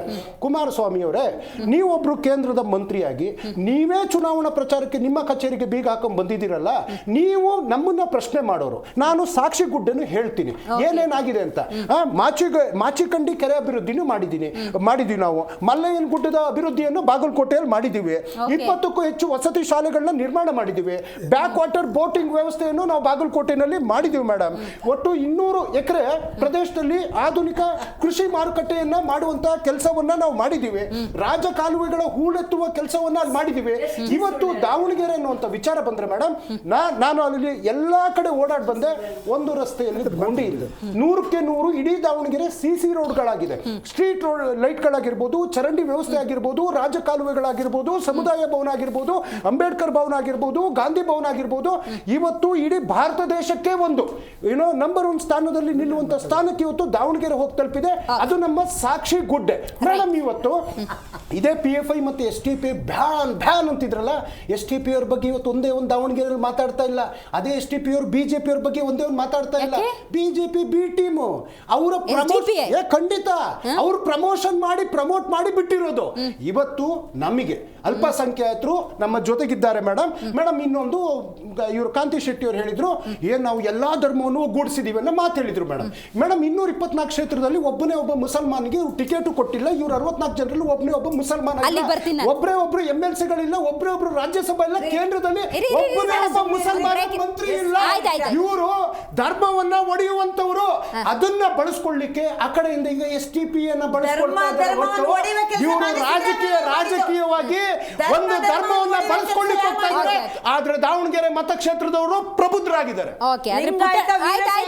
ಧರ್ಮವನ್ನು ಒಡೆಯುವ ಕೆಲಸ ಏನಾದ್ರು ಮಾಡಿದ್ರೆ ಮಾನ್ಯ ಸಿದ್ದರಾಮಯ್ಯನವರು ಮರ್ತು ಬಿಟ್ರೆ ಶಿವಶಂಕರಪ್ಪನವರು ಅದನ್ನ ಒಂದುಗೂಡಿಸಿದ್ದಾರೆ. ಸಿದ್ಧಗಂಗಾ ಮಠದಲ್ಲಿ ಇತಿಹಾಸ ನೋಡೋಣ. 2 ವಿಷಯದಲ್ಲಿ ಕ್ಲಾರಿಟಿಯನ್ನು ಪಡ್ಕೊಳ್ಬೇಕು. JDS ತನ್ನ ಕಚೇರಿಗೆ ಬೀಗ ಹಾಕೊಂಡ್ಬಿಟ್ಟು ಆಡಳಿತ ಸರ್ಕಾರದ ಕಚೇರಿ ಬಗ್ಗೆ ಮಾತಾಡ್ತಿದೆ ಅಂತ. ಇನ್ನೊಂದು ದರ್ಶನ್ ಅವರು ಉಲ್ಲೇಖ ಮಾಡಿದ್ರು, ಅಪ್ಸರ್ ಕೊಡ್ಲಿಪೇಟೆ SDPI ಈ ಸಲ ಅಭ್ಯರ್ಥಿ. ಸೊ ಅದ್ಯಾಕೆ ಆ್ಯಕ್ಟಿವ್ ಆಗಿದೆ ಅಂತ ಹೇಳಿದ್ರೆ ಅದು BJPಯ B ಟೀಮ್ ಅಂತ ಹೇಳಿ. ಅದು ಎರಡಕ್ಕೂ ಕೂಡ ಕ್ಲಾರಿಟಿಯನ್ನು ಪಡ್ಕೊಳ್ಳೋಣ. JDS ವಕ್ತಾರ ಇದಕ್ಕೆ ಉತ್ತರ ಹೇಳಬೇಕು. ನೀವು ಕಚೇರಿ ಬೀಗ ಹಾಕೊಂಡ್ಬಿಟ್ಟು, ನೀವು BJP ಜೊತೆ ಮೈತ್ರಿ ಮಾಡ್ಕೊಂಡ್ಬಿಟ್ಟು, ನೀವು ಆಡಳಿತ ಪಕ್ಷದ ಆಡಳಿತದ ಬಗ್ಗೆ ಉಲ್ಲೇಖ ಮಾಡಿಬಿಟ್ರೆ ಹೆಂಗೆ, ಟೀಕೆ ಮಾಡಿಬಿಟ್ರೆ ಹೆಂಗೆ ಅಂತ ನೀವು ಯಾವುದಾದ್ರೂ ಒಂದು ಸ್ಪಷ್ಟನೆ ಕೊಡ್ತಕ್ಕಂಥ ಸಂದರ್ಭದಲ್ಲಿ ಅನೇಕ ಸಂದರ್ಭಗಳಲ್ಲಿ ನಾನು ಹೇಳಿದ್ದೀನಿ, ಕಾಂಗ್ರೆಸ್ನ ಡಬಲ್ ಸ್ಟ್ಯಾಂಡ್ ಅಂತಕ್ಕಂಥದ್ದು ಏನು ಅನ್ನೋದನ್ನ ಹೇಳಿದ್ದೀನಿ. ಇವರೊಂದು ಮೈತ್ರಿಕೂಟದಲ್ಲಿದ್ದಾರೆ. ಒಂದ್ಸತಿ ಹೇಳ್ತಾರೆ ನಾವು ಮೈತ್ರಿಕೂಟದಲ್ಲಿದ್ದೀವಿ ಅಂತಾರೆ, ಇನ್ನೊಂದ್ಸತಿ ಹೇಳ್ತಾರೆ ಅಲ್ಲಿ ಚುನಾವಣೆ ನಡೆಯುವಂಥ ಸಂದರ್ಭದಲ್ಲಿ ನಾವು ಇಂಡಿಪೆಂಡೆಂಟ್ ಆಗಿ ಸ್ಪರ್ಧೆ ಮಾಡ್ತಾ ಇದ್ದೀವಿ. ಈಗ 5 ರಾಜ್ಯಗಳ ಚುನಾವಣೆ ತಗೊಳ್ಳಿ, ಎಲ್ಲಿ ಇವರು ಇಂಡಿಪೆಂಡೆಂಟ್ ಆಗಿ ರಾಜ್ಯದ ಆಮೇಲೆ ಮಾತಾಡೋಣ ಸರ್. ಒಂದು ನಿಮಿಷ ಮೇಡಮ್, ನಾನು ಹೇಳ್ತಾ ಇರ್ತಕ್ಕಂಥದ್ದು ನಿಮಗೆ ಕೊಟ್ಟಿರ್ತಕ್ಕಂಥ ನಿಲುವೇನು ಅಂತಕ್ಕಂಥದ್ದು ಹೇಳಬೇಕಲ್ಲ, ಮೂಲಭೂತವಾದಂಥ ನಿಲುವು ಹೇಳಬೇಕಲ್ಲ. ಮೈತ್ರಿಕೂಟದಲ್ಲಿ ನಾವು ಇರೋದ್ರಿಂದ ನಾವು ಪಕ್ಕಾ ಬಂದಿದ್ದೀವಿ, ಯಾವುದೇ ಕಾರಣಕ್ಕೂ ನಾವು ಈ ರೀತಿ ದ್ರೋಹ ಮಾಡಲ್ಲ. ನಾವು NDA ಅಲ್ಲಿದ್ದೀವಿ, ನಾವು NDA ಅಭ್ಯರ್ಥಿ ಪರವಾಗಿನೇ ಮಾಡ್ತೇವೆ. ನಾಳೆ ಬೆಳಿಗ್ಗೆ ನಮ್ಮಲ್ಲಿ ಏನಾದರೂ ಒಂದು ಅಭ್ಯರ್ಥಿ ಆಂತರಿಕ ವಿಚಾರ ಅಲ್ಲ, ಅದು ನಮ್ಮ ಕರ್ತವ್ಯ, ಅದು ಮಾಡಲೇಬೇಕು. ಬೀಗ ಹಾಕಿದ್ದಾರೆ ಅಂತ ಮಾನ್ಯ ಕಾಂಗ್ರೆಸ್ ವಕ್ತಾರರು ಹೇಳ್ತಾ ಇದ್ರು. ಕರ್ನಾಟಕ ರಾಜ್ಯ ಸರ್ಕಾರನೇ ಬೀಗ ಹಾಕೊಂಡು ತಿರುಗ್ತಾ ಇದ್ದೀರಾ ಬೇರೆ ರಾಜ್ಯಗಳಿಗೆ. ಏನಂತ ಹೇಳಿದ್ರು, ನನಗೆ ಆ ರಾಜ್ಯ ಉಸ್ತುವಾರಿ, ಈ ರಾಜ್ಯ ಉಸ್ತುವಾರಿ. ಮಾನ್ಯ ಮುಖ್ಯಮಂತ್ರಿಗಳು 5 ದಿನ ಒಂದು ಉಪಚುನಾವಣೆಗೆ ಒಂದು ಕ್ಷೇತ್ರದಲ್ಲಿ ಕೂತ್ಕೋತಾರೆ ಅಂದ್ರೆ ಅದರ ಅರ್ಥ ಏನು ಅಂತಕ್ಕಂಥದ್ದನ್ನ ಹೇಳಬೇಕಾಗುತ್ತೆ ಅವರೇನೇನೆ. ಮತ್ತೊಂದು ಇವ್ರು ಪದೇ ಪದೇ ಗ್ಯಾರಂಟಿ ವಿಚಾರಗಳು ಮತ್ತು ದಲಿತರ ವಿಷಯ ಮಾತಾಡಿದ್ರು. ಯಾಕಪ್ಪ ದಲಿತರು ಇಷ್ಟೊಂದು ಜನ ಕಾಂಗ್ರೆಸ್ ಅಲ್ಲಿ ಇದ್ರಲ್ಲ, ಯಾಕೆ ನಿಮ್ಗೆ ವಲಸಿಗರೇ ಬೇಕಾಗಿತ್ತ ಮುಖ್ಯಮಂತ್ರಿ ಮಾಡೋದಕ್ಕೆ? ಕರ್ನಾಟಕ ರಾಜ್ಯದ್ದೇ ಮಾತಾಡೋಣ, ನಾನು ಬೇರೆ ರಾಜ್ಯದ ಮಾತಾಡಲ್ಲ. ಸನ್ಮಾನ್ಯ ಮಲ್ಲಿಕಾರ್ಜುನ್ ಖರ್ಗೆ ಅವರು ಪರಮೇಶ್ವರ್ ಎಷ್ಟು ಸತಿ ಹೇಳಿದ್ದಾರೆ. ಸನ್ಮಾನ್ಯ ಪರಮೇಶ್ವರ್ ಸಾಹೇಬರು ಇವತ್ತು ಈಗ ಕೂಡ ಒಂದು ಸ್ಟೇಟ್ಮೆಂಟ್ ಅನ್ನು ಕೊಡ್ತಾರೆ, 5 ವರ್ಷಗಳ ಕಾಲ ಯಾವುದೇ ಕಾರಣಕ್ಕೂ ಮುಖ್ಯಮಂತ್ರಿಗಳ ಬದಲಾವಣೆ ಇಲ್ಲ ಅಂತ. ಇವತ್ತು ಯಾಕೆ ಹೇಳ್ಬೇಕಿತ್ತು ಆ ವಿಷಯನ? ಆಂತರಿಕ ಭಿನ್ನಮತ ಇದೆ ಅಂತಕ್ಕಂಥದ್ದು. ಅವ್ರು ಇನ್ನೂ ಒಂದು ಪದ ಬಳಕೆ ಮಾಡ್ತಾರೆ ಮೇಡಮ್, ಏನಂತ ಅಂತಂದ್ರೆ ಇದು CM ಕುರ್ಚಿ ಖಾಲಿ ಇಲ್ಲ, ಅಧಿಕಾರದ ಹಂಚಿಕೆ ಸೂತ್ರ ಕೂಡ ಇಲ್ಲ. ಈಗ ಇವತ್ತಿನ ಪರಿಸ್ಥಿತಿಯಲ್ಲಿ ಸಿದ್ದರಾಮಯ್ಯನವರು CM, ಇವತ್ತಿನ ಪರಿಸ್ಥಿತಿಗೆ ಸಿದ್ದರಾಮಯ್ಯನವರೇ CM ಅಂತಕ್ಕಂಥದ್ದು ಏನು ಪರಿಸ್ಥಿತಿ ಇವತ್ತಿಂದು? ನಿಮ್ಮಲ್ಲಿ ಆಂತರಿಕ ಭಿನ್ನಮತ ಏನಾದ್ರು ಬೇರೆಯವ್ರು ಕೊಟ್ಟರೆ ಸಮಸ್ಯೆ ಆಗುತ್ತಾ? ಮತ್ತೆ ದಲಿತರಿಗೆ ನೀವ್ಯಾಕೆ ಕೊಡಲಿಲ್ಲ? ಒಂದಾಯ್ತು. ಎರಡನೇದು NDA ವಿಷಯ, ನಾನು ಏನು ಮಿತ್ರ ಪಕ್ಷಗಳ ವಿಷಯ ಮಾತಾಡಿದ್ರು ಹೇಳಿದೆ. ಈಗ ನಾನು ಹೇಳ್ತಾ ಇರ್ತಕ್ಕಂಥದ್ದು, ಇವರು ಪದೇ ಪದೇ ಹೇಳ್ತಿರ್ತಾರಲ್ಲ, ನಮ್ಮ ಯಾವುದು ಸಮ್ಮಿಶ್ರ ಸರ್ಕಾರಗಳಿದ್ದಂಥ ಸಂದರ್ಭದಲ್ಲಿ ನಾನು ಮತ್ತೆ 3ನೇ ಸತಿ ಉಲ್ಲೇಖ ಮಾಡ್ತಾ ಇದ್ದೀನಿ, ಯಾವ ಸಮಾನ ಮನಸ್ಕರು ಅಂತ ಇರೋವಂಥ ಸಂದರ್ಭದಲ್ಲಿ ನೀವು ಯಾವ ರೀತಿ ನಡ್ಕೊಂಡ್ರು ಅವ್ರ ಜೊತೆಲಿ ಕರ್ಕೊಂಡು ಹೋಗಿ ಅಂತ. ಯಾಕೆ ನಿಮ್ಮಲ್ಲಿ ಸಾಕಷ್ಟು ಪಕ್ಷಗಳು ಇವತ್ತು ನಿಮ್ಮನ್ನು ಬಿಟ್ಟೋದ್ವು? ನೀವು ನಡ್ಕೊಂಡಿರೋ ರೀತಿಗೆ ಇವತ್ತು ಬಿಟ್ಟೋಗಿ ನೀವು ಏಕಾಂಗಿ ಆಗಿರ್ತಕ್ಕಂಥದ್ದು. ಕಾಶ್ಮೀರದಿಂದ ಕನ್ಯಾಕುಮಾರಿ ತನಕ ಇರ್ತಕ್ಕಂಥ 3 ರಾಜ್ಯಗಳಿಗೆ ಯಾಕೆ ಬಂದ್ರಿ ನೀವು? ನಿಮ್ಮ ಧೋರಣೆಯಿಂದನೇ ಇವತ್ತು ಈ ಪರಿಸ್ಥಿತಿಗೆ ನೀವು ಬಂದ್ರಿ ಅಂತಕ್ಕಂಥದ್ದು ಇನ್ನೂ ಸ್ಪಷ್ಟ. ಮತ್ತು ಇಂಪಾರ್ಟೆಂಟ್ ಇರ್ತಕ್ಕಂಥದ್ದು, ಇಡೀ ಚುನಾವಣೆಯಲ್ಲಿ ಹೈಲೈಟ್ ಆಗಿರ್ತಕ್ಕಂಥದ್ದು ಉಚಿತಗಳು. ಏನು ಉಚಿತಗಳು? ನಿಮ್ಮ ಮನೆಯಿಂದ ತಂದು ಕೊಡ್ತಾ ಇದ್ದೀರಾ? ನಿಮ್ಮ ಆಸ್ತಿಗಳನ್ನೆಲ್ಲ ಮಾರ್ಬಿಟ್ಟು ಕೊಡ್ತಾ ಇದ್ದೀರಾ? ಜನಗಳ ತೆರಿಗೆ ನಂಬರ್ 1 ಆದ್ರೆ ನಂಬರ್ 2 ಯಾವ ಜನಗಳ ತೆರಿಗೆನ ಜಾಸ್ತಿ ಮಾಡಿ ಆ ಜಾಸ್ತಿ ಮಾಡಿರ್ತಕ್ಕಂಥ ತೆರಿಗೆಯಲ್ಲಿ ತಗೊಂಡ್ಬಂದ್ಬಿಟ್ಟು ನೀವು ಉಚಿತಗಳು ಕೊಡ್ತಾ ಇರ್ತಕ್ಕಂಥದ್ದು. ನೀವು ಯಾರು ನಿಮ್ಮ ಮನೆಯಿಂದ ಕೊಡ್ತಾ ಇಲ್ಲ. ಅನ್ನರಾಮಯ್ಯ ಅಂತಕ್ಕಂಥ ಮಾತನ್ನ ಹೇಳ್ತಾರೆ, ಅವ್ರ ಮನೆಯಿಂದ ಅನ್ನ ತಂದು ಕೊಟ್ರ?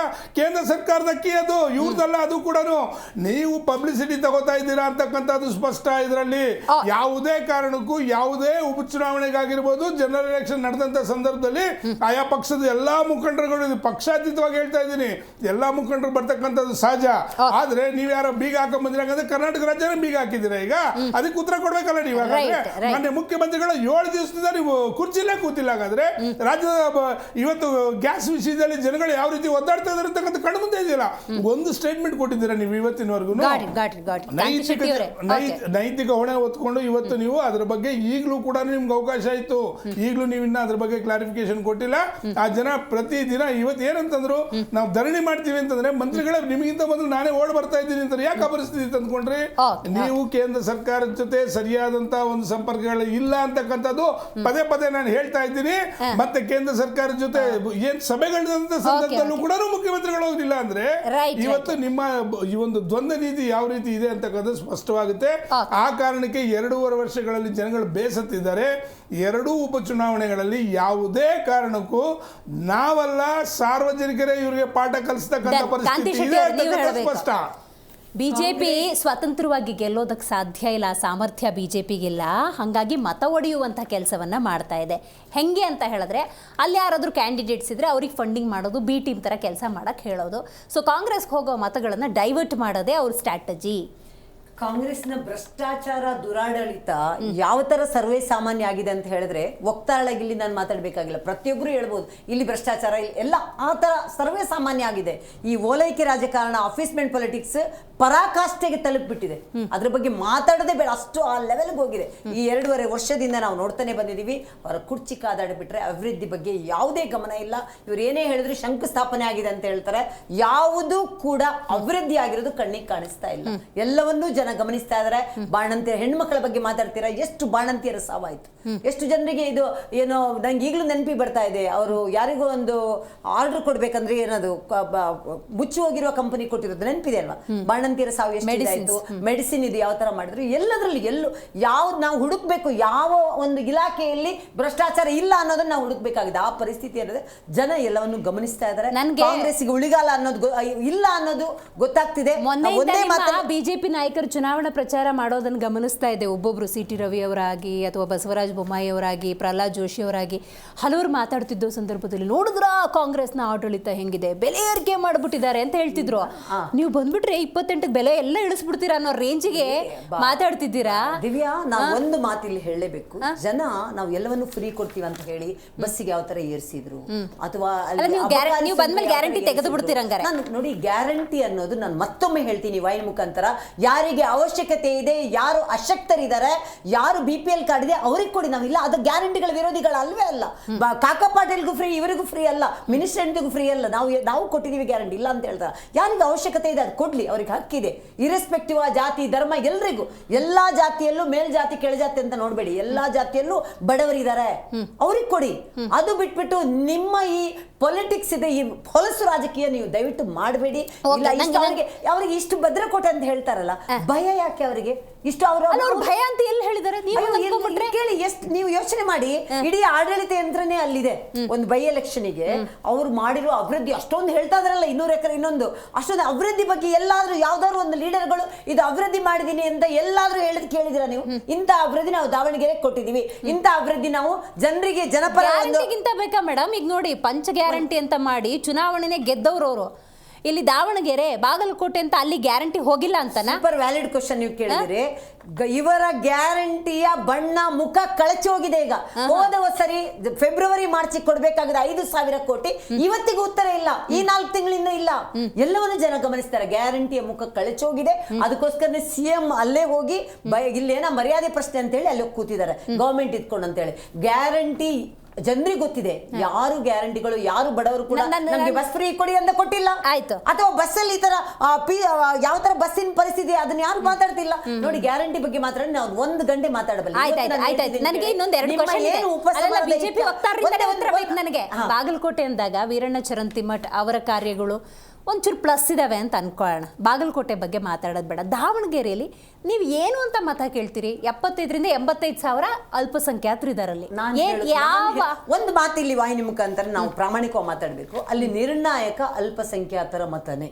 ನಿಜವಾಗ್ಲೂ ಹೇಳ್ಬೇಕಂತ ಹೇಳಿದ್ರೆ, ಯಾರು ಶಾಮನೂರ್ ಅವರು ಹೇಳಿದ್ದಾರೆ ಅಲ್ಪಸಂಖ್ಯಾತರಿಗೆ ನೆಕ್ಸ್ಟ್ ಕೊಡ್ಬೇಕು ಅಂತ ಹೇಳಿ, ಅದು ಸತ್ಯವಾದ ಮಾತು ಅವ್ರಿಗೆ ಕೊಡ್ಬೇಕಾಗಿತ್ತು. ನಾವಿಲ್ಲ ಅಂತ ಹೇಳಿ ಖಂಡಿತವಾಗ್ಲೂ ನಾನು ಅದನ್ನ ಎನ್ಕ್ಯಾಶ್ ನಾನು ಅಲ್ಪಸಂಖ್ಯಾತರಿಗೂ ಒಂದಿಬ್ರಿಗೆ ಮಾತಾಡದೆ ಬಂದಿರೋದೇನು ಗೊತ್ತಾ? ನಮ್ಮಲ್ಲಿ ಒಬ್ರು MLA ಆಗ್ತಾರಂತ ಕನ್ಸು ಕಂಡಿದ್ವು ನಾವು. ಯಾರು ನಮ್ಮ ಶಾಮನೂರ್ ಸರ್ ಇವರು ಅಪ್ಪವರು ಹೇಳಿದ್ರು, ನಮ್ಮವ್ರಿಗೆ ಕೊಡ್ತೀವಿ ಅಂತ. ನಿಜಕ್ಕೂ ನಾವು ಹೇಳಿದ ಮಾತಿದ್ದು. ನಾನು ಇದು ಮಾಡ್ತಾ ಇಲ್ಲ, ಬೇಕಾದ್ರೆ ನೀವು ಯಾರಿಗಾರು ಫೋನಲ್ಲಿ ಏನು ತಗೋಬಹುದು. ನಾನು ಹೇಳ್ತಿರೋದು, ಅವರಿಗೆ ಕಾಂಗ್ರೆಸ್ನ ಬಣ್ಣ ಬಯಲಾಗಿದೆ, ಕಾಂಗ್ರೆಸ್ನ ಅಫೇಸ್ಮೆಂಟ್ ಏನಿದೆ ಅದು ಬಯಲಾಗಿದೆ. ಕಾಂಗ್ರೆಸ್ನ ಬರೀ ವೋಟ್ ಪಾಲಿಟಿಕ್ಸ್ ಅನ್ನೋದು. ಈಗ ನೋಡಿ ಮೇಡಮ್, ಕಾಂಗ್ರೆಸ್ನವರು ನಿಮ್ಮ ಮೇಲೆ ಟೀಕೆ ಮಾಡ್ತಾರೆ. ಒಬ್ಬ ಅಲ್ಪಸಂಖ್ಯಾತರನ್ನು ಬೆಳೆಸಲ್ಲ, ಅವ್ರಿಗೆ ಒಂದು ಒಳ್ಳೆ ಪೋಸ್ಟ್ ಕೊಡಲ್ಲ ಅಂತ. ಎನ್ಕ್ಯಾಶ್ ಹೆಂಗೆ ಮಾಡ್ಕೋಬೋದು ಗೊತ್ತಾ ಮ್ಯಾಮ್? ಅದೇ ದಾವಣಗೆರೆ ದಕ್ಷಿಣ ಕ್ಷೇತ್ರ, ಅದೇ ದಾವಣಗೆರೆ ದಕ್ಷಿಣ ಕ್ಷೇತ್ರದಲ್ಲಿ ಅಲ್ಪಸಂಖ್ಯಾತರಿಗೆ ನೀವು ಟಿಕೆಟ್ ಕೊಟ್ಟಿದ್ರೆ ಗೆದ್ದು ಬಿಡ್ತಿದ್ರಲ್ಲ. ನಮ್ಮಲ್ಲಿ ಯಾರು ಅಲ್ಲಿ ಕೇಳಿಲ್ಲ ಅಲ್ಪಸಂಖ್ಯಾತರು. ಇವರು ನೋಡಿ, ಒಂದ್ ಮಾತಿಲ್ಲಿ ಹೇಳ್ತೀನಿ. ಅಲ್ಲ ಮೇಡಮ್, ಜೊತೆಗಿದ್ದಾರೆ. ಕಳಸತಿ ಅಲ್ಲ ಸರ್, 26,000 ಚಿಲ್ಡ್ರೆ ಓಟ್ ತಗೊಂಡಿದ್ದಾರೆ. ಸಫಿವುಲ್ಲಾ ಸರ್, ನನಗೆ ನೆನಪಿದೆ. ಅವ್ರ ಬಳಗದಲ್ಲೋ ಅಥವಾ ಅವ್ರನ್ನೇ ಕರೆಸಿ ನೀವು ಜೊತೆಲಿ ಹೆಂಗೂ ಇದ್ದೀರಾ? ಇದು ಎಲೆಕ್ಷನ್ ಬಡವರ ವಿರುದ್ಧ ಶ್ರೀಮಂತರ ಎಲೆಕ್ಷನ್. ದುಡ್ಡು ಬೇಕು, ಶ್ರೀಮಂತರು ಬೇಕು, ನಿಜ. ಆದ್ರೆ ಜನ ಬುದ್ಧಿ ಕಲ್ತಿದ್ದಾರೆ. ಬಡವರ ವಿರುದ್ಧ ಇರುವಂತಹ ಈ ಶ್ರೀಮಂತರ ಎಲೆಕ್ಷನ್ಗೆ ಜನ ದಂಗೆ ಎದ್ದು ಓಟ್ ಹಾಕ್ತಾರೆ. ಖಂಡಿತವಾಗ್ಲೂ ಈ ವಾಹಿನಿ ಮುಖಾಂತರ ನಾನು ಹೇಳ್ತೀನಿ ಕೇಳಿ, ಮುಗ್ಗರಿಸಲಿದೆ ಕಾಂಗ್ರೆಸ್, ಮುನ್ನಡೆಯಲ್ಲೇ ಇದೆ ಬಿಜೆಪಿ. ಇದರಲ್ಲಿ 2 ಮಾತೇ ಇಲ್ಲ. 2ಕ್ಕೆ 2 ನಾವು ಒಂದು ಅತ್ಯಂತ ಒಂದು ಮಿನಿಮಮ್ 10,000 ಒಂದು ಗ್ಯಾಪ್ ಅಲ್ಲಿ ವಿನ್ ಆಗ್ತೀವಿ ಅಂತ ಹೇಳಕ್ಕೆ ಈ ವಾಹಿನಿ ಮುಖಾಂತರ ಹೇಳ್ತೇನೆ. ಮಿನಿಮಮ್ 10,000. ನಂಗೆ ಉಪಚುನಾವಣೆ ಮತ್ತು ಚುನಾವಣೆ, ವಿಧಾನಸಭಾ ಚುನಾವಣೆ ಡಿಫ್ರೆನ್ಸ್ ಗೊತ್ತಾಗ್ತಿಲ್ಲ. ಆ ಮಟ್ಟಿಗಿನ ಅಬ್ಬರದ ಪ್ರಚಾರ, ಕೆಲಸ ಕಾರ್ಯ ಎಲ್ಲ ಬಿಟ್ಟು ನಿಂತ್ಕೊಂಡ್ಬಿಟ್ಟಿದ್ದಾರೆ. ನೋಡಿ, ಕಾಂತಿ ಮೇಡಮ್ ಹೇಳಿದ್ರು, ಇವತ್ತವರೆಗೂ ಕಾಂಗ್ರೆಸ್ ಏನು ಮಾಡಿಲ್ಲ, ನಾವು ಮಾಡಿದ್ದೀವಿ. ನಾನು ಹೇಳ್ತೀನಿ, ಸ್ವಲ್ಪ ಕೇಳಿ. ಇವತ್ತು ಕಾಂಗ್ರೆಸ್ ಏನು ಮಾಡಿಲ್ಲ ಅನ್ನೋದು ತಪ್ಪು. ಹಿಂದೆ ಮಾಡಿದ್ದಾರೆ. ಇವತ್ತು ಹಿಂದೆ ಯಾಕೆ ಸರ್ ಮೇಡಮ್ ಬರೀ ಸುಳ್ಳು ಹೇಳ್ಕೊಂಡೆ ನೀವೇನಾಗಿದ್ದೀರಾ ಮೇಡಮ್ 300 ಚಿಲ್ಲರೆ ಇದ್ದಿತ್ತು ಕೇಂದ್ರದಲ್ಲಿ 240 ಬಂದಿಲ್ವಾ ನೀವು ಮೇಡಮ್ ಅವರೇ ಕೇಳಿ ಸ್ವಲ್ಪ ಮಾತಾಡಿ ಮೇಡಮ್ ನಿಮ್ಮನ್ನ ಜನ ಗೆಲ್ಸೋದು ಆದ್ರೆ ಲಾಸ್ಟ್ ಎಲೆಕ್ಷನ್ ಗೆಲ್ಬೇಕಿತ್ತು. ನಿಮ್ಮ ಅಭಿವೃದ್ಧಿ ಏನಿತ್ತು? ನಿಮ್ಮ ಅಭಿವೃದ್ಧಿ ಶೂನ್ಯ ಕಂಡ್ಬಿಟ್ಟೆ ನೀವು 118ರಲ್ಲಿ ಇದ್ದವರು 63ಕ್ಕೆ ಬಂದಿದ್ದೀರಾ. ಕಿಡ್ನಾಪರ್ಸ್ ಪಾರ್ಟಿ ನೀವು ಕೇಳಿ, ಕಿಡ್ನಾಪರ್ಸ್ ಪಾರ್ಟಿ ನಿಮ್ಮ ಪಾರ್ಟಿ ಅವರೇನೆ. ಮೊದಲನೇದಾಗಿ 5 ಜನ ಕಾಂಗ್ರೆಸ್ ಅವ್ರನ್ನ ಕಿಡ್ನಾಪ್ ಮಾಡಿದವರು, ಅದರಲ್ಲಿ ಜಗದೀಶ್ ರಾಮಚಂದ್ರಪ್ಪ ಅವರು ದುಡ್ಡಿನ ಆಸೆ ತೋರಿಸಿದವರು. ಇವತ್ತೇನಾದ್ರು ನಮ್ಮ ದೇಶದಲ್ಲಿದ್ದಾರೆ ಅಂತಂದ್ರೆ ಅದು ಬಿಜೆಪಿ. ಹೇಳ್ತೀನಿ ನಾವು ಬರೀ ಸುಳ್ಳು ಹೇಳ್ಕೊಂಡು ಜೀವನ ಮಾಡ್ತಿರೋ ಪಕ್ಷ ಅಂತಂದ್ರೆ ಅದು ಬಿಜೆಪಿ ಪಕ್ಷನೇ ಹೇಳ್ತಿದ್ದೀನಿ. ಇವತ್ತು ನೋಡಿ ಮೇಡಮ್, ಇವತ್ತು ನಾನೇ ಹೇಳ್ತಿದ್ದೀನಿ, ನಮ್ಮ ಆಮ್ ಆದ್ಮಿ ಪಾರ್ಟಿಯಿಂದ ಶಿವಕುಮಾರ್ ಸ್ವಾಮಿ ಅವರು ಒಬ್ರು ಚಾರ್ಟೆಡ್ ಅಕೌಂಟೆಂಟ್ ಮೇಡಮ್, ಇವತ್ತಿನಿಂದ ತುಂಬಾ ಸರಳವಾಗಿ ಬದುಕ್ತಾ ಇರ್ತಕ್ಕಂಥ ವ್ಯಕ್ತಿನ ಇವತ್ತು ನಾವು ಆಮ್ ಆದ್ಮಿ ಪಾರ್ಟಿಗೆ ಹೇಳಿ. ಜನಸಾಮಾನ್ಯರ ಮನಸ್ಥಿತಿ ಬಗ್ಗೆ ಹೇಳಿ. ಈ ಅಬ್ಬರ ಇದೆಯಲ್ಲ, ಈ ರಾಷ್ಟ್ರೀಯ ಪಕ್ಷಗಳ ಅಬ್ಬರದ ನಡುವೆ ನೀವು ಎಜುಕೇಶನ್ ಇರೋರು, ಚಾರ್ಟರ್ಡ್ ಅಕೌಂಟೆಂಟು ಅಂತವ್ರು ನಿಲ್ಸಿದೀವಿ ಅಂದ್ರೂ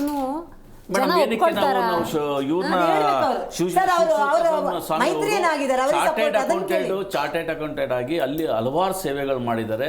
ಅಲ್ಲಿ ಬಡಬಗ್ಗರಿಗೆ ಅವರು ಸೇವೆ ಮಾಡಿದ್ದಾರೆ, ಎಜುಕೇಶನ್ಗೆ ಸೇವೆ ಮಾಡಿದ್ದಾರೆ, ಮತ್ತು ಫ್ರೀ ಟ್ರೀಟ್ಮೆಂಟ್ಸ್ಗಳು ಈ ಥರದ್ದೆಲ್ಲ ಮಾಡಿರೋದ್ರಿಂದ ಅಲ್ಲಿ ಸುಮಾರು ಅವ್ರದೇ ಸಂಘದ CA ಸಂಘದಿಂದ ಸುಮಾರು ಒಂದು 30,000 ಜನ ಅಲ್ಲೇ ಇದ್ದಾರೆ ಅವರು. ಸೊ ಮತ್ತೆ ಲಿಂಗಾಯತರು. ಸೊ ಅವ್ರಿಗೆ ನಮ್ಗೆ ಏನಂದ್ರೆ ಒಂದು ಒಳ್ಳೆ ಅಭಿಪ್ರಾಯ ಇದೆ. ತುಂಬಾ ಜನಕ್ಕೆ ಗೊತ್ತಿರಲಿಲ್ಲ. ನಾವು ಹೋದಾಗ ಇಲ್ಲ ಈ ಆಮ್ ಆದ್ಮಿ ಪಾರ್ಟಿಯಿಂದ ನಿಲ್ತಾ ಇದ್ರೆ ಎಲ್ಲ ಈ ಸಲ ಬದಲಾವಣೆ ಬಯಸ್ತಿದೀವಿ, ಇನ್ಕ್ಲೂಡಿಂಗ್ ಮುಸ್ಲಿಮ್ಸ್. ಅವ್ರ ಮನೆಯಲ್ಲಿ ನಮ್ಗೆ ಟೀ ಕಾಫಿ ಕೊಟ್ಟಂತ ಮುಸ್ಲಿಮ್ಸ್ ಇಲ್ಲ ಸರ್ ಈ ಸಲ ಬದಲಾವಣೆ ಮಾಡ್ತೀವಿ. ಯಾರು ಮಾಡ್ತೀವಿ ಅಂತ ಜನ ಪ್ರಜ್ಞಾವಂತರು ಸರ್, ಎಲ್ಲವನ್ನೂ ಅಬ್ಸರ್ವ್ ಮಾಡ್ತಾರೆ. ಹಂಗ ಕೇಳೋದು ಅಲ್ಲ. ಅರವಿಂದ್ ಕೇಜ್ರಿವಾಲ್ ಅವರು ಜೈಲಿಗೆ ಹೋಗುವಂತಹ ಸನ್ನಿವೇಶ, ಈಗ ರೀಸೆಂಟಾಗಿ ಆಗಿರುವ ಡೆವಲಪ್ಮೆಂಟ್, ರಾಘವ್ ಚಡ್ಡಾ, ಇದನ್ನೆಲ್ಲ ಗಮನಿಸಿದಾಗ ನೀವು ಅತ್ಯುತ್ತಮವಾದಂತಹ ಕ್ಯಾಂಡಿಡೇಟ್ ಹಾಕಿದ್ರು ಕೂಡ ನಿಮ್ಮನ್ನು ಹೆಂಗೆ ಸ್ವೀಕಾರ ಮಾಡ್ತಾರೆ ಅನ್ನೋ ಕಾನ್ಫಿಡೆನ್ಸ್ ನಿಮ್ಗೆ ಹಂಗಾರೆ ಒಂದು ಏನು ಮೇಡಮ್, ಈಗ ಯಾಕಂದ್ರೆ ಕಳೆದ 30-40 ವರ್ಷದಿಂದ ಕಾಂಗ್ರೆಸ್ ಅವರು ಬರೀ ಅವರೇ ಇರೋದು, ಅವ್ರ ವಂಶ ಪರಂಪರೆನೇ ನಡೀತಾ ಇದೆ. ನಮ್ಗೇನಂದ್ರೆ ಸಾಮಾನ್ಯ ಜನರು ಗೆಲ್ಲಬೇಕು, ಸಾಮಾನ್ಯ ಜನರ ಕಷ್ಟ ಸುಖನ ನೋಡೋ ಅಂತ ವ್ಯಕ್ತಿ ಬೇಕು ಅನ್ನೋ ಒಂದೇ ಉದ್ದೇಶಕ್ಕೋಸ್ಕರ ನಾವು ಶಿವಶಂಕರಪ್ಪ ಅವ್ರಿಗೆ ನಾವು ಟಿಕೆಟ್ ಕೊಟ್ಟಿದ್ದೀವಿ. ಸೊ ಅವ್ರು ಗೆಲ್ತಾರ ಬಿಡ್ತಾರೆ ನಮ್ಗೆ ಗೊತ್ತಿಲ್ಲ, ಬಟ್ ಒಂದು ಅಲೆ ಇದೆ.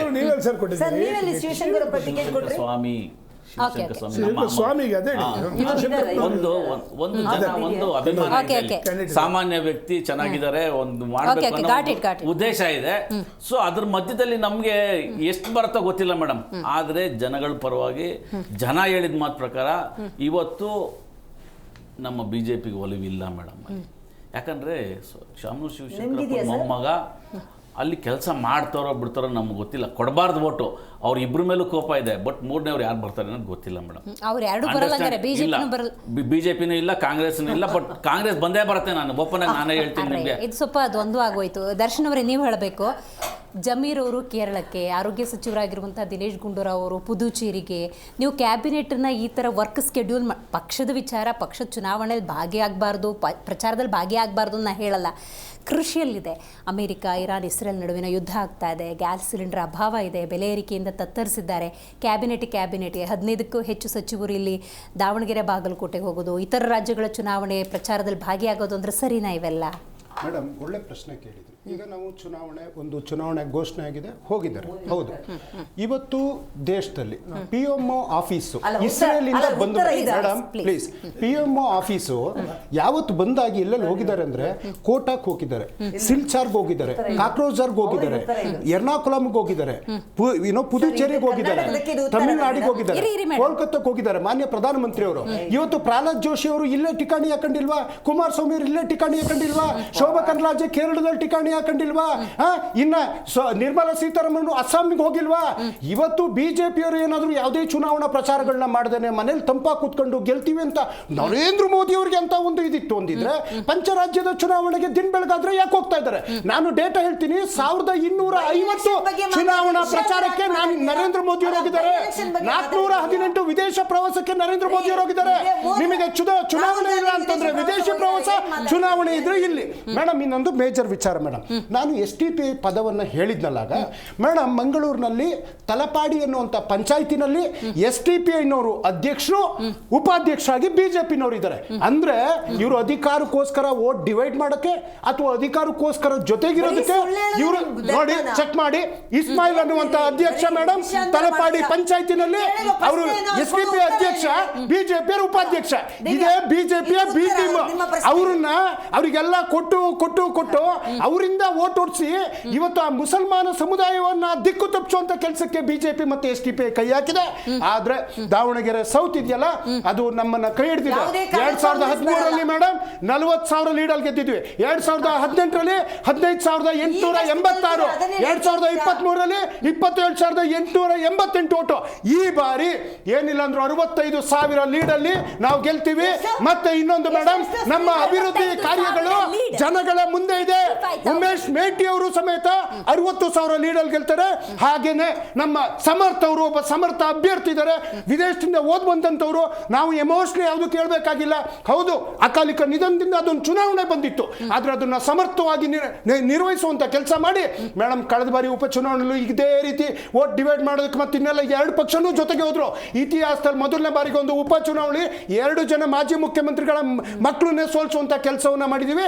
ಈ ಬಾರಿ 100ಕ್ಕೆ 100 ಕಾಂಗ್ರೆಸ್ ಜಯಭಾರಿಯನ್ನ ಇಲ್ಲಿ ಬಾರಿಸೋದ್ರ ಜೊತೆಗೆ ಅಸ್ಸಾಮನ್ನು ಸೇರಿಸಿ, ಪುದುಚೇರಿಯನ್ನು ಸೇರಿಸಿ, ತಮಿಳುನಾಡು, ಕೇರಳ ಎಲ್ಲ ಭಾಗದಲ್ಲೂ ದಿಗ್ವಿಜಯ, ಇನ್ಕ್ಲೂಡಿಂಗ್ ವೆಸ್ಟ್ ಬೆಂಗಾಲ್ ಅಲ್ಲೂ ನಾವು ಗೆಲ್ತೀವಿ ಅನ್ನುವಂಥ ಮಾತನ್ನ ಬಹಳ ಭರವಸೆಯಿಂದ ಹೇಳ್ತಾ ಇದ್ದೀನಿ. ಅದೇನೋ ಮುಗ್ಗರಿಸುತ್ತೆ. ಇವರು ಮೋದಿಯವರ ಅಶ್ವಮೇಧ ಯಾಗವನ್ನ ನಾವು ಕಟ್ಟಾಗಿದೆ ದಕ್ಷಿಣ ಭಾರತಕ್ಕೆ, ಅವರಿಗೆ ಇಲ್ಲವೇ ಇಲ್ಲ. ತಮಿಳುನಾಡಲ್ಲೂ ನೀವಿಲ್ಲ, ಕೇರಳದಲ್ಲೂ ನೀವಿಲ್ಲ, ತೆಲಂಗಾಣದಲ್ಲೂ ನೀವಿಲ್ಲ, ಕರ್ನಾಟಕದಲ್ಲೂ ನೀವಿಲ್ಲ, ಹಿಮಾಚಲದಲ್ಲೂ ನೀವಿಲ್ಲ, ವೆಸ್ಟ್ ಬೆಂಗಾಲಲ್ಲೂ ನೀವಿಲ್ಲ, ಕಾಶ್ಮೀರದಲ್ಲೂ ನೀವಿಲ್ಲ. ಎಲ್ಲಿ ಇದ್ದೀರಿ ಹೇಳಿ ಮೇಡಮ್? ಈ ಸುಮ್ಮನೆ operation Kamala, IT, ED, CBI ಚುನಾವಣಾ ಆಯೋಗ ಬಳಸ್ತಾ ಇದ್ರು. ಈಗ SIR ಮಾಡೋದಕ್ಕೆ ಹೋಗಿದ್ದಾರೆ. 100ಕ್ಕೆ 100 5 ರಾಜ್ಯದ ಚುನಾವಣೆ ಬೈ ಎಲೆಕ್ಷನ್ ನಾವು ಗೆಲ್ತೀವಿ. ಇದು ವಿಶ್ವಾಸ ಅಂದ್ರೆ ಸರ್ ಯಾಕೆ ಈ ಉಪಚುನಾವಣೆಗಳಲ್ಲಿ ವಿರೋಧ ಪಕ್ಷಗಳು ಗೆಲ್ತವೆ ಅನ್ನೋ ಮಾತಿಗೆ ಸನ್ಮಾನ್ಯ ಮುಖ್ಯಮಂತ್ರಿಗಳು ಇವತ್ತು ಅವ್ರದ್ದೇ ಅಂತ ಒಂದು ಲೇಖವನ್ನು ಮಾಡಿದ್ದಾರೆ. ಸ್ಪಷ್ಟವಾಗಿ ನಾವು ಬಡವರ ಪರ, ದಲಿತರ ಪರ ಅಂತಕ್ಕಂಥ ಪದಗಳು ಬಳಕೆ ಮಾಡಿದ್ದಾರೆ ಅಂತ ಆಗಲೇ ಹೇಳಿದ್ದೆ. ಇವ್ರಿಗೆ ಈ ರೀತಿ ಕಾಳಜಿ ಇರುವಂತದ್ದಾಗಿದ್ರೆ ಯಾಕೆ 2 ಶ್ರೀಮಂತ ಕುಟುಂಬಗಳು ಕೊಡಬೇಕಾಗಿತ್ತು ಅಂತಕ್ಕಂಥದ್ದು ನಂಬರ್ 1. ಯಾಕೆ ಒಂದು ನಿಮಿಷ ನಾನೇ ಈಗ ಮತ್ತೆ ಕೇಳ್ತಾ ಇದ್ದೇನೆ, ಏನಂತ ಉತ್ತರ ಕೊಟ್ಟಿದ್ದಾರೆ? ಹಾಗಾದ್ರೆ ಇಷ್ಟು ವರ್ಷ ನೀವು ಗೆಲ್ಸ್ಕೊಂಡ್ ಬಂದಿರ್ತಕ್ಕಂಥವ್ರು, ಕಳೆದ ಬಾರಿ ಸನ್ಮಾನ್ಯ ಮಲ್ಲಿಕಾರ್ಜುನ್ ಅವ್ರು ಏನು ಹೇಳ್ತಾರೆ, ಕಳೆದ ಬಾರಿ ಚುನಾವಣೆಯಲ್ಲಿ ಶಾಮನೂರು ಶಿವಶಂಕರಪ್ಪನವರೇ ಮಾತು ಕೊಟ್ಟಿದ್ರು, ಮುಂದಿನ ಚುನಾವಣೆಯಲ್ಲಿ ಮುಸಲ್ಮಾನರಿಗೆ ನಾವು ಟಿಕೆಟ್ ಕೊಡ್ತೀವಿ ಅಂತಕ್ಕಂಥದ್ದನ್ನ. ಇವತ್ತು ನೀವು ಸಾದಿಕ್ ಪೈಲ್ವಾನ್ ವಾಪಸ್ ತಗೊಂಡ್ರಿ, ಇನ್ನೂ 13 ಜನ ಕಣದಲ್ಲಿದ್ದಾರೆ. ಯಾಕೆ ನಿಮ್ಮ ವಿರುದ್ಧವಾಗಿ 13 ಜನ ಕಣದಲ್ಲಿ ನಿಂತ್ಕೊಂಡ್ರು? ಚನ್ನಪಟ್ಟಣದಲ್ಲಿ ಯಾರ್ಯಾರಿಗೆ ಮಾತು ಕೊಟ್ಟಿದ್ರಿ? ಚನ್ನಪಟ್ಟಣದ ಅಥವಾ ಮಧುಗಿರಿ ಯಾರ್ಯಾರಿಗೆ ಮಾತು ಕೊಟ್ಟಿದ್ರಿ? ಅಥವಾ ಚಿಕ್ಕಬಳ್ಳಾಪುರ ಯಾರಿಗೆ ಮಾತು ಕೊಟ್ಟಿದ್ರಿ? ಬೆಂಗಳೂರು ಗ್ರಾಮಾಂತರ ನಿಮ್ಮ ಪಕ್ಷದವ್ರು ಯಾರಿಗೆ ಮಾತು ಕೊಟ್ಟಿದ್ರಿ? ಒಳನರಸೀಪುರ ಯಾರಿಗೆ ಮಾತು ಕೊಟ್ಟಿದ್ರಿ? ಮುಗೀತು ಸರ್. ಅದಕ್ಕೋಸ್ಕರ ಈಗ ಗ್ರೌಂಡ್ ಲೆವೆಲ್ ಅಲ್ಲಿ ನಾವೇ ಮಾಧ್ಯಮದವ್ರು ಅಲ್ಲಿ ಹೋಗಿ ಮಾತಾಡ್ಬೇಕಾದ್ರೆ ಅಲ್ಲಿರುವಂತ ಮುಸ್ಲಿಂ ಹೆಣ್ಮಕ್ಳು ಇಲ್ಲ ನಮಗೆ ಮೋಸ ಮಾಡಿದೆ ಕಾಂಗ್ರೆಸ್, ಈ ತರದೊಂದು ಅಭಿಪ್ರಾಯವನ್ನು ವ್ಯಕ್ತಪಡಿಸ್ತಾ ಇದ್ದಾರೆ. ಏನ್ ಹೇಳ್ತೀರಾ ಈ ಕ್ಷಣದ ಆಕ್ರೋಶನ? ಇದು STPI ಅವರು ಇವರೇ ಚೂ ಬಿಟ್ಟಿರೋದು, ಏನೋ ನಾಟಕ ಒಂದು ಆಗ್ತಾ ಇದೆ. ಆದ್ರೆ ಕಾಂಗ್ರೆಸ್ಗೆ ಅಲ್ಪಸಂಖ್ಯಾತರು ಜೊತೆಗೆ ಜಮೀರ್ ಅವರು ಅಲ್ಲಿ ಹೋಗಿ ಅವರ ಸಮುದಾಯದವರಿಗೆ ಏನು ಅಂತ ಕೇಳಬೇಕು. ಮಾಧ್ಯಮ ಉದ್ದೇಶಿಸಿ ಮಾತಾಡೋದೇ ಪ್ರಚಾರ. ಅವರು ಮಲ್ಲಿಕಾರ್ಜುನ್ ಅವ್ರನ್ನ ಅಪ್ಪಿಕೊಂಡ್ರು, ಅವರ ಮಗನಿಗೆ ಒಂದು ಚಿನ್ನದಂತ ಮುತ್ತನ್ನು ಕೊಟ್ಟಿದ್ದಾರೆ. ನಮ್ಮಲ್ಲಿ ಯಾವ ದ್ವೇಷ ಇಲ್ಲ, ಅವರು ನಮ್ಮ ಸ್ಟಾರ್ ಪ್ರಚಾರಕರಾಗಿದ್ದಾರೆ. ಯಾಕೆಂದ್ರೆ ಅವ್ರ ಪಾಪ ಅವ್ರ ಸಮುದಾಯದವರಿಗೆ ಹೇಳೋ ಮುಖ ಇಲ್ಲ ಅಂತಲ್ಲ. ನಿನ್ನೆ ಅವರು ಅಪೀಲ್ ಮಾಡಿದ್ದಾರೆ ವೋಟ್ನ ಸೋಷಿಯಲ್ ಮೀಡಿಯಾದಲ್ಲಿ, ಮಾಧ್ಯಮಗಳಲ್ಲಿ. ಇನ್ನು ನಾಳೆನೂ ಒಂದಿನ ಟೈಮ್ ಇದೆ, ನಾಳೆ ಬಹಿರಂಗ ಪ್ರಚಾರವಿದೆ. 100ಕ್ಕೆ 100 ಮೇಡಮ್, ಇವರ ಪಕ್ಷಗಳು ಠೇವಣಿ ಕಳ್ಕೊಂಡು ಹೋಗೋದ್ರಲ್ಲಿ 2 ಮಾತಿಲ್ಲ. ಅವರು ಒಂದು ಪದ ಬಳಕೆಯನ್ನು ಮಾಡಿದ್ರು. ಪಾಪ ಸಮರ್ಥ ಅಂತಕ್ಕಂಥ ಒಂದು ಸಮರ್ಥವಾದಂಥ ಅಭ್ಯರ್ಥಿ ವಿದೇಶದಿಂದ ಓದ್ಕೊಂಡ್ ಬಂದಿದ್ದಾರೆ ಅಂತ ಹೇಳಿ ನಮ್ಮ ದೇಶದ ವಿದ್ಯೆಯನ್ನ ಇವರು ಯಾವ ರೀತಿ ಅವಮಾನ ಮಾಡ್ತಾ ಇದ್ದಾರೆ ಅಂತಕ್ಕಂಥದ್ದಕ್ಕೆ ಶೂಟಿಂಗ್ ಮಾಡಿದ್ರೆ ಅಲ್ಲ, ಕುಮಾರಸ್ವಾಮಿ ಅವ್ರ ಮಗನ್ ಜಾಗೋರ್ ಪಿಕ್ಚರ್ ಜಮೀನಲ್ಲಿ ಮಾಡಿದ್ರ. ನಿಮ್ದು ಬಿಸ್ನೆಸ್ ಆದ್ರೆ ಫಾರಿನ್ ಏನಿದೆ? ಬಾಬಾ ಸಾಹೇಬ್ರು ವಿದೇಶದಲ್ಲಿ ಓದಿದ್ದಾರೆ, ನೆಹರು ವಿದೇಶದಲ್ಲಿ ಓದಿದ್ದಾರೆ, ಇಂದಿರಾ ಗಾಂಧಿ ವಿದೇಶದಲ್ಲಿ ಓದಿದ್ದಾರೆ, ಇವ್ರು ನಿರ್ಮಲಾ ಸೀತಾರಾಮನ್ ಅವರು ವಿದೇಶದಲ್ಲಿ ಕೆಲಸ ಮಾಡ್ಕೊಂಡು ಬಂದಿದ್ದಾರೆ. ಫಾರಿನ್ ಅಲ್ಲಿ ಆಮೇಲೆ ಆಯ್ತು ಸರ್, ಆಯ್ತು, please, ಲಾಸ್ಟ್ ಅವ್ರಿಗೆ ಉತ್ತರ ಕೊಡ್ಲೇಬೇಕು. SDK ಅವ್ರು ಇಲ್ಲೇ ಟಿಕಾಣಿ ಹೊಡಿತಾರಂತ ಯಾವತ್ತು ಬಂದ SDK ಅವರು? ನಿನ್ನೆ ಬಂದಿರ್ತಕ್ಕಂಥದ್ದು. ನಿನ್ನೆ ಇವತ್ತು 2 ದಿನ ಬೇರೆ ರಾಜ್ಯಕ್ಕೆ ಹೋಗಿದ್ರು ಒಂದು ನಿಮಿಷ ಪ್ರಚಾರಕ್ಕೆ ಕೇಳಿ ಸರ್. ನೀವು ನಿಮ್ಮ ಮುಖ್ಯಮಂತ್ರಿಗಳ ತರ ಬೀಗ ಹಾಕೊಂಡು ಹೋಗಿ 6 ದಿವಸದಿಂದ ಪ್ರಧಾನಮಂತ್ರಿಗಳು ಸಚಿವ ಸಂಪುಟದಲ್ಲಿ ಬೀಗ ಹಾಕೊಂಡು ಹೋಗಿದ್ದಾರೆ. ಕಾರ್ಯಕರ್ತರು ಸಾಮಾನ್ಯ ಪ್ರಜೆ ಬಗ್ಗೆ ಮಾತಾಡೋರು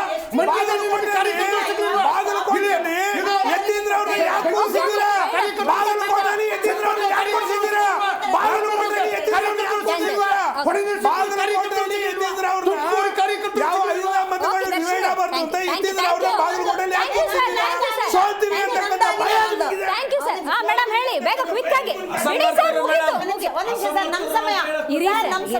ನೋಡಿ, ಕೈಲಾಗದವರು ಮೈಯೆಲ್ಲ ಪರಿಸ್ಕೊಂಡ್ರಂತೆ ಆ ತರ ಆಯ್ತು ಕಾಂಗ್ರೆಸ್ ಅವ್ರದ್ದು. ಒಂದ್ ನಿಮಿಷ ಹಸ್ತವೇ ಅಧಿಕಾರಕ್ಕೆ ಬರೋದು. ಹೌದು, ರಾಜೀನಾಮೆ ಕೊಡ್ತೀನಿ ಅಂತ ಯಾಕೆ ಹೋಗಲ್ ಪ್ರಚಾರ ಮಾಡಕ್ ಹೋಗೋದಲ್ರಿ?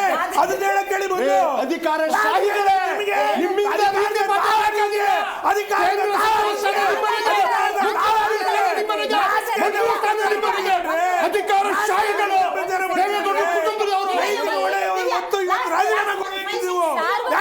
ವಿಧಾನಸಭಾ ಚುನಾವಣೆನ ಉಪಚುನಾವಣೆನ ಅರ್ಥ ಆಗ್ತಿಲ್ಲ. ಮೇಡಮ್ ಹೇಳಿ ಬೇಗ ಕ್ವಿಕ್ ಆಗಿ ಹೇಳಿ. ನಾನು ಹೇಳೋದಿಷ್ಟೇ, ಇವರು ಏನ್ ಹೇಳ್ತಾ ಇದಾರೆ ಅಂತ ಹೇಳಿದ್ರೆ ದರ್ಶನ್ ಅವ್ರು ಮಾತಾಡೋದು ನೆನಪು ಬರುತ್ತೆ. ನಮ್ಮಲ್ಲಿ ಒಂದು ಗಾದೆ ಇದ್ದಿದ್ವಿ, ಒಂದ್ ಸೆಕೆಂಡ್ ನಿಮ್ಮ ಹೆಸರೇನಂತ ಹೇಳಿದ್ರೆ ಮುಂಡಸ್ 33 ಅಂತ. ಅಂದ್ರೆ ನಾವು ಇಲ್ಲಿ ಯಾಕಪ್ಪ 6 ದಿನ ಬೀಗ ಹಾಕಿದೆ ಮುಖ್ಯಮಂತ್ರಿಗಳಲ್ಲಿ ಇದ್ದಾರೆ ಅಂದ್ರೆ ಅವ್ರು ಮೋದಿ ಹೋಗಿದ್ದಾರೆ ಅಂದ್ರೆ ಉತ್ತರ ಇಲ್ಲ ರೀ ಇವ್ರ ಬರೀ ಸುಳ್ಳು ಹೇಳೋದು. ನೋಡಿ, ಈಗ ಉಪಚುನಾವಣೆಯೋ ಅಥವಾ ಸಾರ್ವತ್ರಿಕ ವಿಧಾನಸಭಾ ಚುನಾವಣೆಯೋ ಅರ್ಥ ಆಗದ ಮಟ್ಟಿಗೆ ಕ್ಯಾಬಿನೆಟ್ ಸೇರಿದ ಹಾಗೆ ಎಲ್ಲಾ ನಾಯಕರು ಹೋಗಿ ಟಿಕಾಣಿ ಹೂಡಿ ಚುನಾವಣಾ ಪ್ರಚಾರದಲ್ಲಿ ಭಾಗಿಯಾಗಿದ್ದಾರೆ. ಜಿ ಕನ್ನಡ ನ್ಯೂಸ್ ಈ ಸಂದರ್ಭದಲ್ಲಿ ಏನು ಮನವಿಯನ್ನ ಮಾಡುತ್ತೆ ಅಂದ್ರೆ ಇಷ್ಟೇ, ನಿಮ್ಮನ್ನ ನಿಮ್ಮ ಕ್ಷೇತ್ರವನ್ನ ಅಭಿವೃದ್ಧಿ ನಿಜಕ್ಕೂ ಕೂಡ ಕಾಯವಾಚ ಮನಸ್ಸ ಯಾರು ಮಾಡ್ತಾರ ಅಂಥವ್ರಿಗೆ ಮತ ನೀಡಿ ಅಂತ ಹೇಳ್ತೀವಿ. ಇವತ್ತಿನ ಕಾರ್ಯಕ್ರಮ ಮುಗಿಸೋಣ. ನೋಡ್ತಾ ಇರಿ ಜಿ ಕನ್ನಡ ನ್ಯೂಸ್, ಸತ್ಯವೇ ಸುದ್ದಿಯ ಜೀವಾಳ.